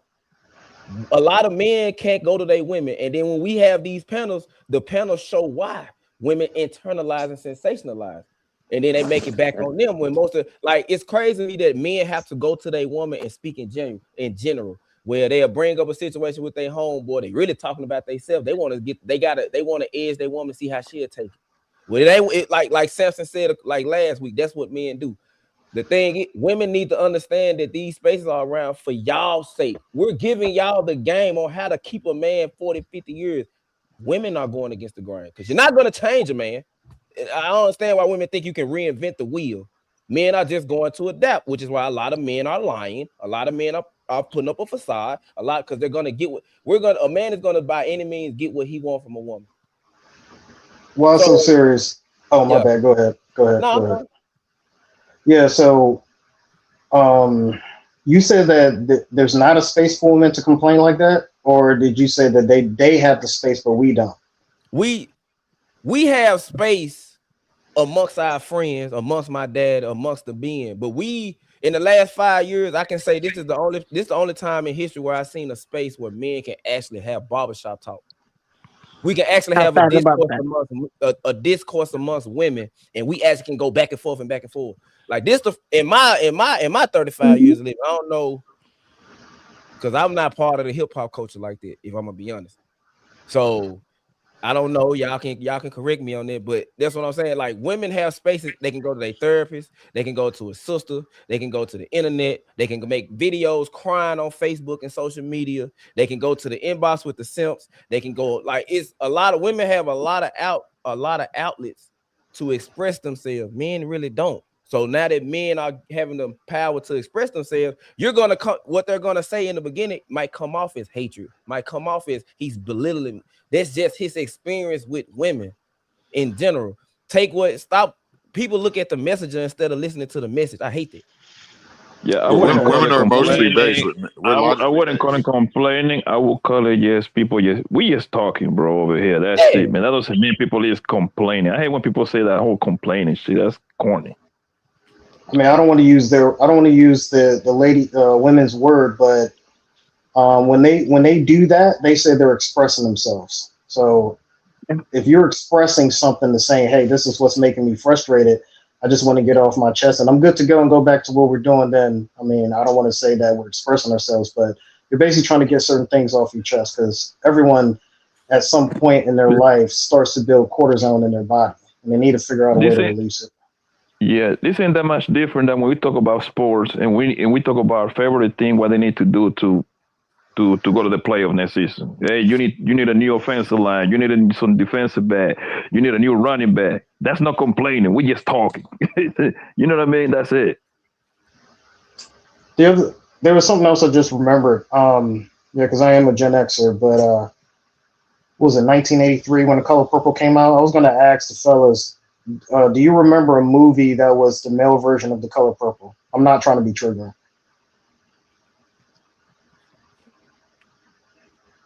Anybody? No. What year was the that? same ramifications, or like you're talking about like the treatment? The treatment, like a movie that had that showed like treatment like in the opposite, like male mistreatment. Yes. I would say Mrs. Doubtfire. Oh, that's perfect. That's a good one. Ooh, that's a good one. A man has to dress up like a woman to get access to his children. Oh yeah, Dan, that's rough. That was like Yeah. underlying. I mean, everybody thinks that's a comedy, but that's a horror story. Yeah. So I haven't seen that movie since I was like 5 years old. But I do remember that like being like the ultimate point, like he had to like cross dress just to see his kids. I mean, that was in 93, right? Yeah. So it was literally 10 years later from Color Purple. I think Color Purple came out either in 83 or 84. Yep. So so when we saw that television, which is the evolution of of messaging, right?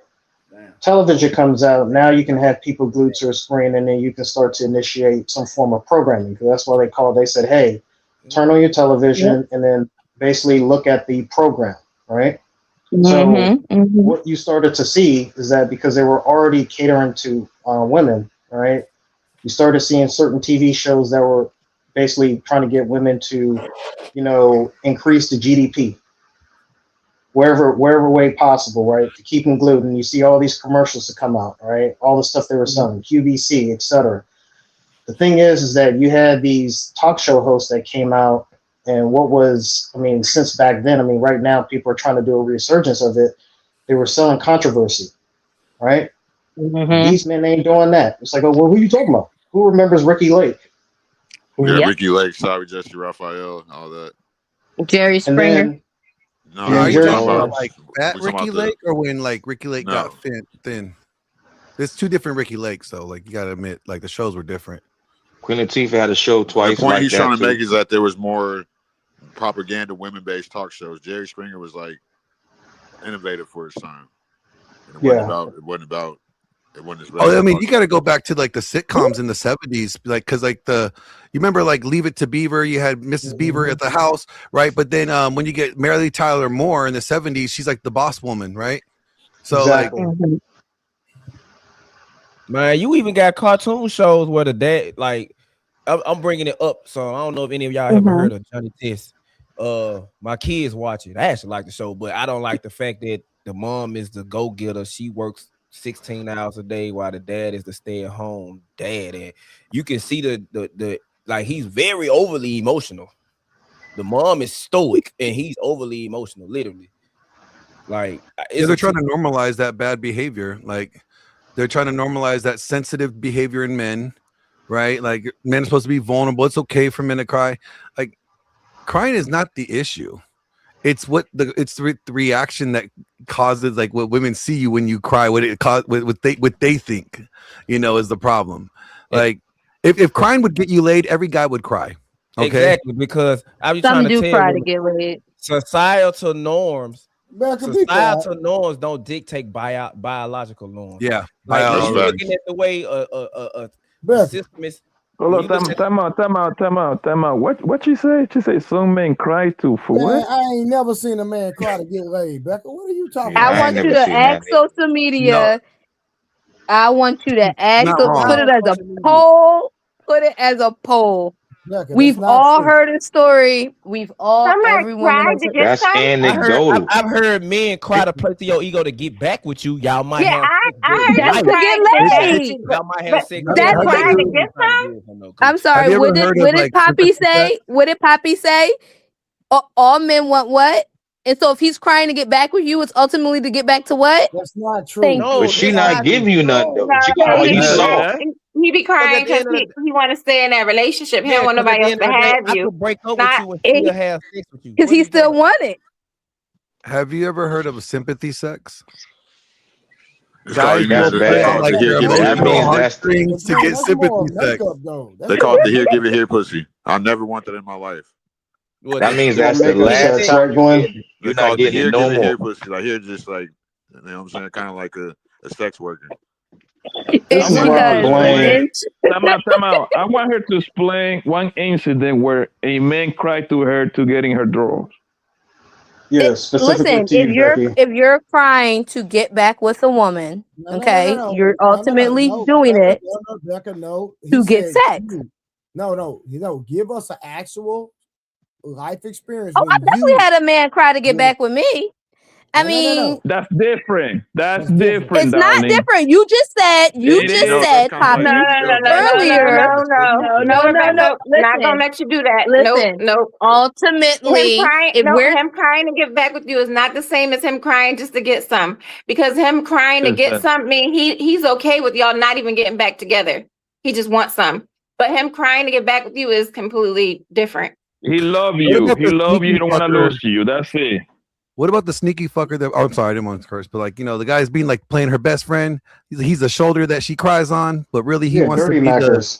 But that guy almost never gets none though. He almost never. I Gets know, none. but like he's crying.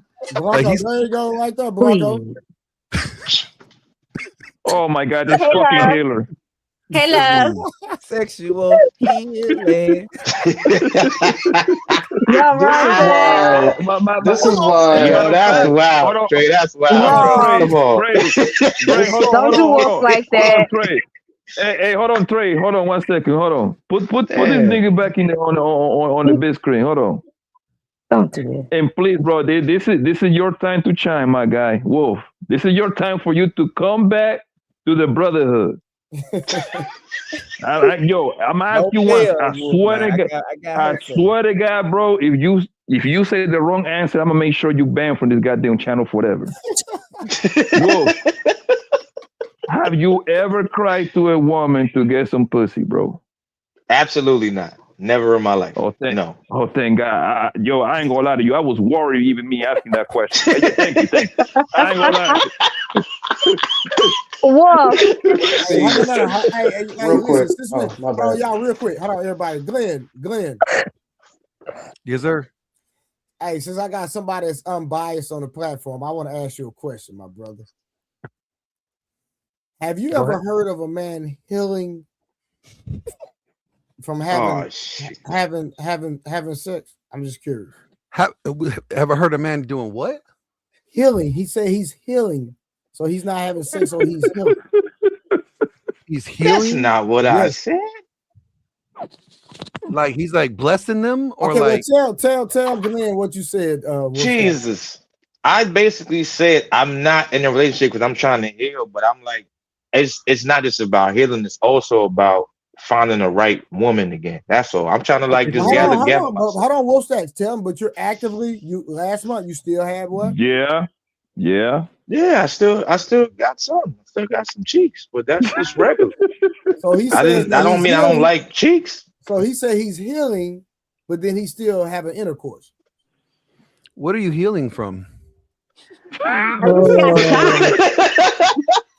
It's a lie. When I mean, like if you're saying like you're not ready to commit because like you you went through a lot in your last relationship. There's a lot of baggage that you need to unpack, right? And you need to sort out, and you don't want to bring that baggage into a new relationship because that's all you're gonna do is just end up projecting that onto her. You know, That's what I said. That's what I said. Thank you. That's one thing, but if you clapping cheeks, that's just adding more baggage to the baggage that you have to unpack. I'm a man. I can compartmentalize. I'm a man. I can separate. Yeah, but like I said earlier, like every sexual opportunity is not necessarily worth it in the end, because I mean, there's been plenty of times I would say like, yeah, it was fun, but it was definitely not worth the consequences that came after it. Right? Like, y'all, I don't know what type of vagina y'all getting, but every time I get something, that shit be getting it. Even if I don't want to date her, I'm gonna be wanting that shit again. Yeah, but when they start showing up at your parents' house out of nowhere looking for you, that's the unnecessary problems that you did not want to get into. That you weren't thinking about that when you were clapping cheeks. You weren't thinking about the consequences, aftermath. I ain't gonna lie to you. Now that I'm hold on real quick, Watson. I apologize, Watson. Serious. Who said? Did you say somebody popped up at your parents' house? With the kid. Well, that was when I was married. That was like, oh, you was married. Okay, that was 14 years ago. That was before y'all got married, though. All right, that was right. We didn't get married. Right. Hold on. Go ahead, Watson. Serious. I'm gonna tell you now. I kind of agree with. I think this because I'm just older now. Because as I look at it now, back then, even when I was cheating, there was just a dominance power thing. It's just a power trip for me. Now it was an ego thing. I ain't even cap to you. Like, I can't have sex with you if it don't mean nothing. Like, maybe I come off as weird, but no, you just getting older, you're growing. Because as I've gotten older, it's the same way. When I was young, I just do my thing. Really, Trey? Now, I think that's now a I gotta have of an manhood. emotional connection. Go ahead. I'm sorry, Glenn. Go ahead. Yeah, no, I'm sorry. I apologize. Like, even though I like the starfish, it's with my woman, so I can deal with it. But I used to hate going to have. Even when I was single, I'm putting another woman's body, another woman's head on your body. I'm trying to have sex with you a certain way that I'm used to, but you might not be the same body type. You might not even like it. And then I don't know. It's just me. Like now, I hate to have sex with an empty shell. Like I hate that. So I get where he coming from with other things, but then you walk yourself down that contradicting lane. Like, yeah, that's the negative. I never contradicted. I said it was my ex, so I still have a connection with her. Wait, you were emotionally clapping cheeks with your ex? It's like it's not all the time. It's like every once in the blue. You know what I'm saying? It's not every day, every week. I gotta go. Good night, y'all. She's supposed to be excommunicated. Get out of here. She's not a bad person. Listen, we all been there, man. When y'all just don't work out, or something happens and she's not feeling you no more, or she's not feeling something and she leaves. But she's not a bad person. I never would say that. She's a good person. We just don't rock like that. And this is the I'm gonna healer. tell you, you messed up when you said the healer. You should have just kept that to yourself. I'm gonna be honest. Yeah, you should have said you're working on yourself. Yeah, you should have just said, "Nah, I'm just working on myself right now." But why can't we say that as men? Why can't you say that? If you hurt yourself, or you cut yourself, or you fall off a tree or something, I'm trying to heal, bro. I'm messed up. I use women to heal. Right so are you trying to heal from the relationship that you got out of, but while you're clapping the cheeks from the woman that you were in the relationship that you got out of? No, listen. Let me explain something to you, man. So in my 38 years of living, right, I've been through a lot of crazy crash out relationships, and every time I try to gather myself again, I get in a new one, something happens again. So it's like I'm just trying to heal from that. I'm probably the only guy in life that I tell you that. You have soul ties with women you see, but that's what I do. I'm like, you see how why I so sick? When I see the woman, I have soul ties with her. So I can tell you the woman I had when I was 17 till now. I can tell you every last one's name, how she looked, how she was built, because I care about the women I sleep with. That's how I was raised. That's how I was taught. So I mean, I get the whole healing thing, right? Because I think when guys, you said you were married at one point. Mm-hmm. I think a lot of guys don't want to acknowledge that like a divorce is almost worse than a death. Like, because when you commit to somebody, you're building a life with somebody. Like I was married for 14 years at one point, and like when that ended, I wish one of us died, because you're seeing the other person living a life without you after everything you put into it, right? And regardless, at the end of the day, knock it off. Whatever, neither one of you intended to get there. Somehow you both failed and it got there. And so it's almost worse than the death in a sense, right? Like, so you have to have that grieving of this is no more. You're grieving that. So I could get that. Like, you have to also look back and reflect on it and be like, where did I drop the ball? How did I contribute to this demise? Too many times we just want to say it's her fault or it's his fault. Nobody wants to talk about like the little things in between that led to this being the outcome. Then that takes both parties. You know, sometimes it's that black and white. Yeah, sometimes it's just that black and white. Well, yeah, I mean, yeah, somebody cheated, but well, it's their actions that cause the problem. But I always say that even in somebody's cheating, somebody created the environment for that cheating to be a better option at that moment. No, are we all women is on the panel? Like, no, we got to be men, dude. Y'all got to knock it off. Like, I'm taking everybody needs to take accountability on both sides, dude. Like, is she gonna buy me some dinner and that's my bag or not? Or she gonna make sure I'm getting it, bro? Y'all are over complicating dating, bro, and it's sickening. And I'm not even trying to snap off, but it's just like men don't heal, bro. Women don't heal. When a woman says she's healing, that's her biggest hoe phase. When a man says he's healing, he's not getting laid. It's as simple as that. I'm not lacking life experiences, so I can be confident in my 36 years on this earth, and they tell you about what to do and what not to do, and you're gonna understand just from my tone of voice the different type of women that I attract. It's not this complicated. What it really is how much a woman is attracted to you, and that's what's gonna determine all the variables in the relationship. Nothing more, nothing less. So you're saying it's all attraction? It's all attraction. Except for this Western white man, I'm gonna bring it back to race, that had to come in there and break up these homes with these stipulations and policies. Then, like, because his dating is not my dating. I attract every woman on this earth. White men don't. He can attract people with money, like hypnosis, but he can't. That's why we can't really take relationship advice from an overly effeminate male. White men are feminine, dude. It is what it is. Every other race of men. Black men in America are the most masculine men on earth. That's why we get every woman on earth. Damn. Well, that's wow. They're like, I don't think this conversation like anecdotal. No, I'm just saying I don't think this conversation is a white man. I think my political views is it's a Jewish psyop. I'm just gonna leave it at that. I'm gonna say you're not far off from that. Like, I'm gonna say this.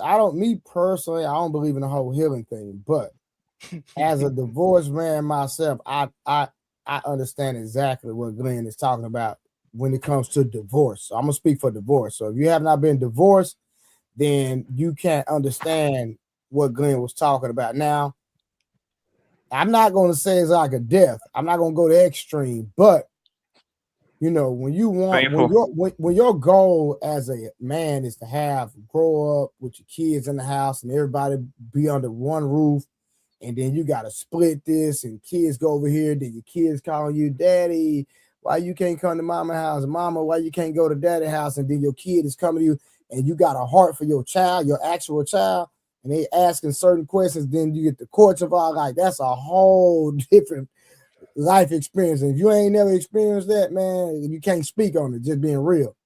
But so I understand what Glenn was saying in that regard for sure, because I'm divorced, and I think Wolf's actually divorced, and you know, so I can't. I got engaged at 17. I had my first kid at 17. I broke off the engagement because I didn't want to. She was illegal, so I didn't want to. And because I'm from LA, I didn't know what I was getting myself into. And I'm the guy, like, if it's not like the first time, if it's not as wet as the first time, I don't want it. Because I know how women operate. So you said she was like a Mexican? Huh? You said she was illegal, like a Mexican? Well, yeah, like her mom got like over the course of time, like her mom got like the green card. But I was with the girl for like 5 straight years, like from like 16 to like 21. Like, but I'm the type of guy, like, I'll cut a girl loose if I know she's not making me better as a man. So of course it took me years to get over it, but like the girl just said in the chat, I healed under other women. But see, more respectfully, you know, I think it's the second time on the platform, like I said, and you cool people, but I think it's different when you're as an adult and you build a life with a woman as a husband and wife versus from 16 to 21. Respectfully. I mean, I get what you're saying, but like when I met her, she changed my life. Like, I was literally gangbanging. Like, And that was the worst my family was. My dad's in Motown, and I got a nephew in the NBA. My other co-family is Blueface. So the 2000s was the worst we was ever off. So whenever she got pregnant and Blueface brother and them had that little incident, I decided I'm going to move from Cali and get a job and go back to school. Mm-hmm. So I became an adult. So like you can't really correlate it to being an adult, because I was building something with her here in Texas to where I could let her go when she moved back to Cali. You know what I'm saying? But I respect what you're saying, but it took me years to get over that too. But I didn't just like, oh, I want her dead. No, why would I want her dead?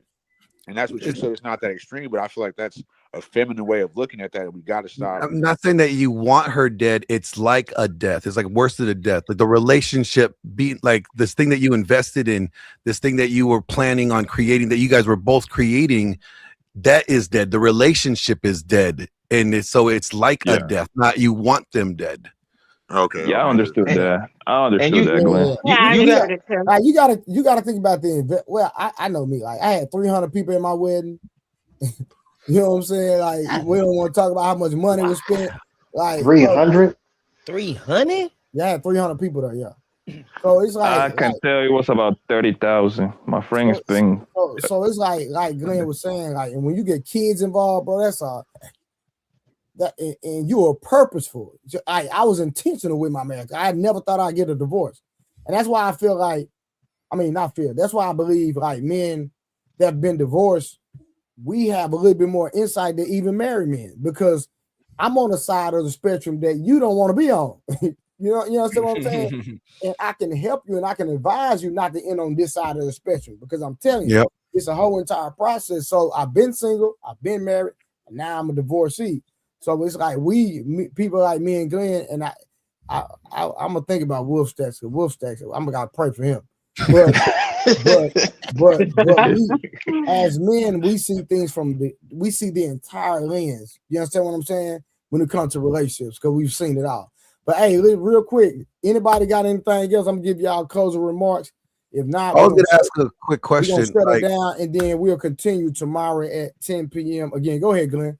So I was gonna ask you, for those that have been divorced, when you look back at it, have you been able to go, you know what? I see where I dropped the ball. 100%. I see, like, okay. So then once you acknowledge that, did you really like come to terms like it's not all her fault?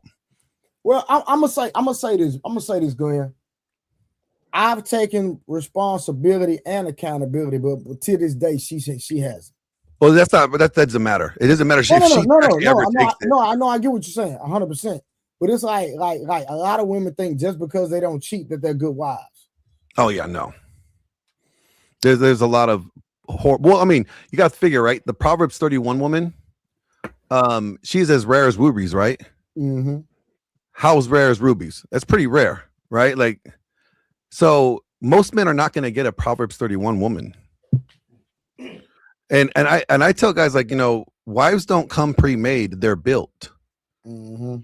They're a reflection of leadership, and they could have good bones. They could come with good foundation, the way that she was raised and her family upbringing.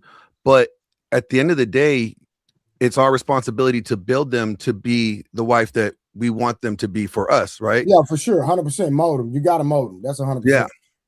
Well, so hey, Glenn, real quick, what was that scripture you were talking about? What Solomon said? Do you know? I think it's Ecclesiastes 7. I think it's 28, where it says, "As I search, but I still cannot find one out of 1,000 men to be righteous, but I still cannot find one woman amongst them." Okay, you said 7 and what? 7:28. All right, I'm gonna check that out. Okay, go ahead. Why so serious? My closing remark on this is what I've been saying for a minute, man. It's you got 3 stages of the way society is set up. You got the biological, then you got the sociological, then you got you got what the system set up. We're going against the grain with the way everything's set up, and we're forgetting the biological standpoint. Like it's a lot of things that play part in it. The government, even in the Black community, when it comes to because a lot of people love to bring the Bible up, even no matter what, even ain't gonna even take it to the race thing. The culture doesn't back what the religion is saying. Like I'm Sudanese, so back home we're Muslim Islam, but the culture backs up what Islam is talking about. It ain't no real structural. It ain't because B said it the other day. We live in the West is individualism. We focus on ourselves. Then we decide when we settle down. That's when we want to figure out how we supposed to be symbiotic with somebody. It shouldn't be like that. You got people got to understand that you got to go against the grain. Stop buying into what media is saying. Stop buying into what is going on in society. You got to pay attention to what exactly do you want? What exactly do you need to get to a point of where we can get back to the nuclear family? Because we don't really have that at all. And that was what every major society was built on. The man go to work, he make the roads, build the house, while the woman stay at home and nurture the kids. Women love being in a feminine state. I don't understand why we have to. I don't even know why we even arguing it. And men do better in a masculine role. Now, I'm thinking too fast, but we got to find out what the culture is amongst in the West, and the culture is messed up. And the people that actually want to go, we need to go against the grain immediately. Cause I gotta raise my daughters in it. Do I want to send my daughters back home to my great grandma in Sudan? No, because I want to raise them in them precious years. But if I gotta do that, I will. To send them back to their culture, I would do that. It takes us laying the groundwork now to change the culture for the future generations. We're not going to see the fruits of our labor, but if we do it right, maybe our children's children will reap the harvest that we sow. And that'll be the greatest generational wealth. I promise. That'll be the greatest generational wealth for me, because I'm tired of seeing the people that I have an affinity with, black people. I was raised with y'all. I hate it the way we are, because it's crazy. And it's really just it's just crazy, man. Like we gotta figure out the reason. We know the reasons why it's failing. People don't want to speak on it, which is why I love the fact that Trey opened up the panel every day so we can. People got to understand that we got to accept the flaws that we have as a community, as a culture, and deal with it, instead of sweeping up under the rug that like people been doing in other families for the last 30, 40 years. That's all I got. Well, I'm gonna just say I appreciate you, brother Trey. You know what I'm saying? Every time you shout me out, and I be getting attacked. Listen, I'm a roaster. Just understand. I'm gonna stay on It's cool. It's cool. I'm cool with it. So I'm gonna say this last thing, and I'm gonna go, right? Sometimes as a man, people don't think this to be true. I'm gonna wrap it up right now. Men fall in love hard too. So every time we fall in love and the shit don't work, we need to heal. I'm just gonna use that word, whether y'all like it or not. I could be with women right now if I wanted to. I'm not gonna be talking to 2 and 3 and 4. I need to do what's right for me. And before I talk to any female and put whatever I got on her, that's all I'm saying. But you know, God bless y'all. Love y'all. Appreciate y'all. Good night. All right. Anybody else? Yeah, I wanted to say this. I've seen a couple of podcast posts, and yes, I do agree to a certain extent where people will say don't always believe in what you hear. I'm the type of person that's like, hey, just make sure you research it to see to what level of where it can be considered anecdotal or it can be speaking from the authority, respectfully. I will say this in terms of social media. What social media actually did is that it gave the avenue for people to be influencers and to basically preach their culture throughout the world. So men, I say this, if you think you can go overseas to find somebody and saying that they're not like here, if they have access to social media, don't be surprised with what you run into and then start to complain after that. All right. The other point is that I do appreciate you, Trey, for basically having this the stream where you can actually, bring the hard conversations for people to actually have the conversations. And I mean, you can see where it's going, where you basically met a new brother, Glenn, and then y'all can collab and then try to preach the message just so that people can have the ability to say, hey, I never thought of it from that standpoint. 100%. 100%. And I'll stop there. All right, y'all have a good night. Well, thank you for having me. I'm just here so I don't get fined. Have a good night, everyone.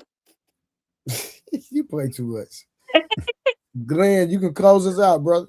Oh, yeah, okay, great. I was gonna just read something that I wrote. Haven't published yet. and it has to do with feminism, right? Mm-hmm. You know, and I puts it in the back. It's feminism wasn't built only by women; it was bankrolled by rich men. Right? The same oligarchs who own the banks, the corporations, the media realized something early. Strong families create strong men, and strong men don't submit easily. So they funded an ideology that broke the family unit, that turned women into labor units and left men isolated, disposable, and desperate. Feminism wasn't about liberation. It was about labor supply, tax base expansion, and social control. Double the workforce, halve the loyalty, replace fathers with institutions, replace marriage with dependency. And when men collapse under the weight of it all, blame them for failing a system that was designed to break them. That's the scam. And the people funding it it was never women at the bottom. It were the men at the very top. Women were just a conduit, a vessel to attack men. Now I'll leave it there. All right, awesome. Hey man, listen. So like I said, Glenn has a book. I don't know, how can people get your book, Glenn? So you can find it on Amazon, but currently we're building out our network site. It's called Relentless Network. It's we're gonna have multiple creators under our brand. We're gonna have our own platform, like our own YouTube, basically. And you'll be able to get it there. Like, it's through our nonprofit. So if you get it through our website when it's built, you guys will be able to download like the audio version or like the digital version. But if you want the hard copy, just go on to Amazon.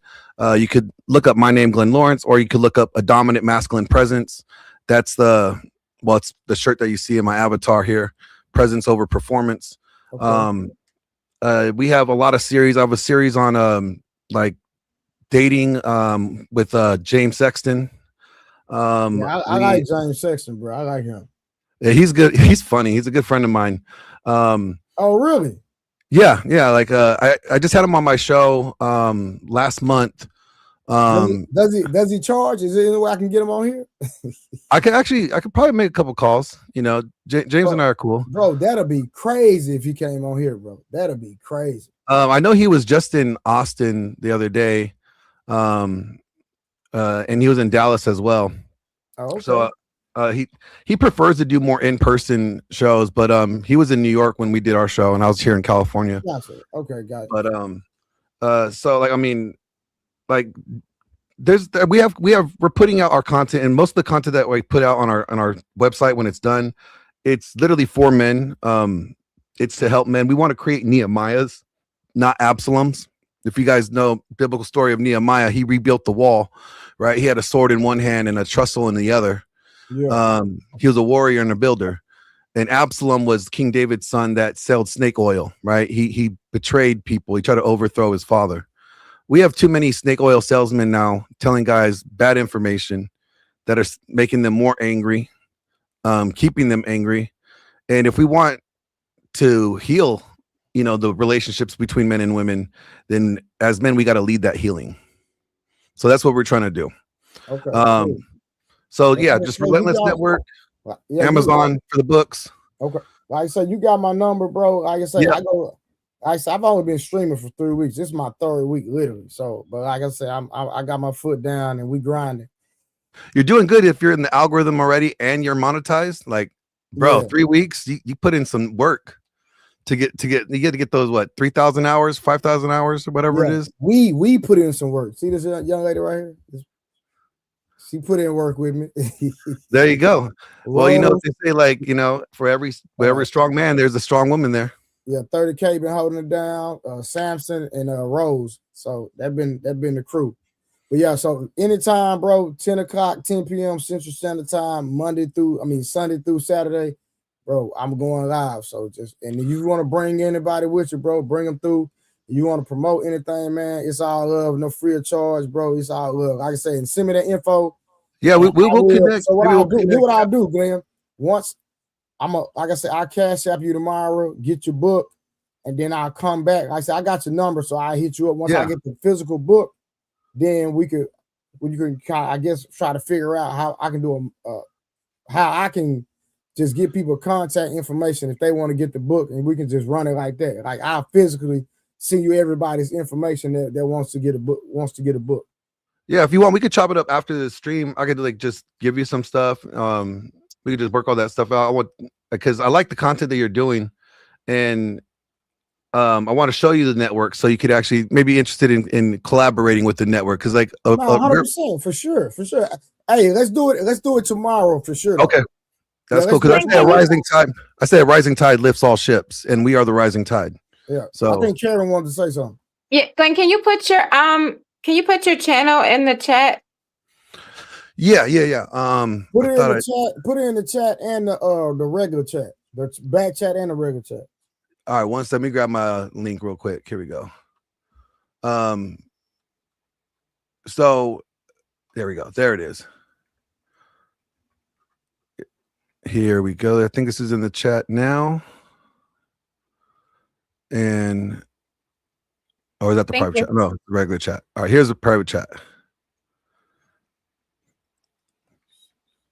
So yeah, I mean, just so you guys know, I used to be Rollo Tomasi's producer. I've worked with Pearl. Like, Pearl's in Dallas now, right? No, I didn't know that. I didn't know that. Yeah, she's dating my friend Nuke out there. Okay. Yeah, so I go to Dallas quite often because there's a lot of collaborators out there that I work with. Oh, okay. Yeah, I didn't know she was in Dallas. That's crazy. Yeah. But thank you for having me on. You got my number. Let's touch base. I'm gonna hit you tomorrow. We're gonna chop it up, brother. We're gonna figure it out.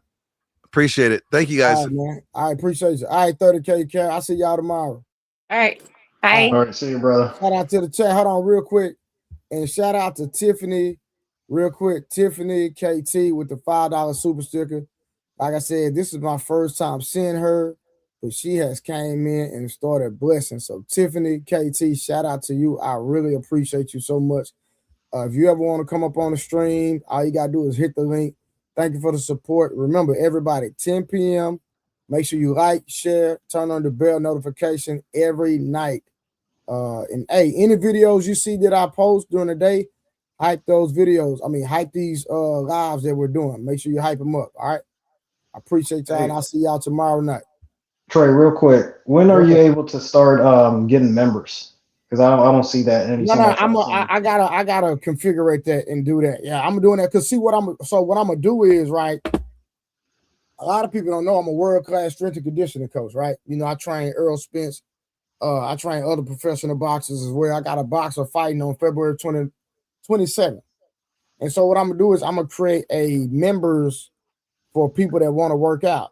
And I got to figure out how to post the videos in there. So I'll be working out and I'll record my workouts and people can actually do the workouts with me.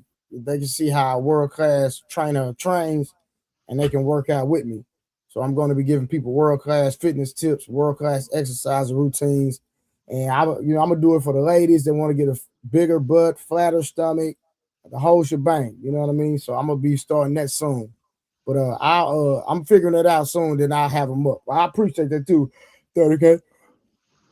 All right. And you're talking about memberships like, how like Ali says, hey, we need to send some memberships, donate some memberships. Yeah. I'm finna start all that, brother. Yeah, I'm doing all that. But like I said, I'm just trying to figure out what I'm gonna do. Like, I'm gonna do a members for people that just want relationship advice. Like I say, workout advice, the actual workouts, like the whole show. But I'm just trying to figure out my tiers and how I want to do this whole thing. And then, and then I'm gonna go from there. All right, I'll be there for you, brother. Oh yeah, also Karen, happy early birthday and enjoy your vacation. All right. Thank you. I appreciate it. It's February 1st, right? It's February 1st on Sunday. Okay, so Sunday when we do the stream, we're gonna see. I'm not gonna be on. I'm gonna tell y'all that now. I'm not gonna be on. Drop your cash up right now, or your what's the other one? We'll do it when she come back. Then we'll do. Okay. We'll do. Try to raise Karen some birthday money when she come back. All right. That sound good, Karen? Oh, that's so nice. I appreciate it. Thank you. All right. I'll see y'all later. Have a great night. Be back tomorrow.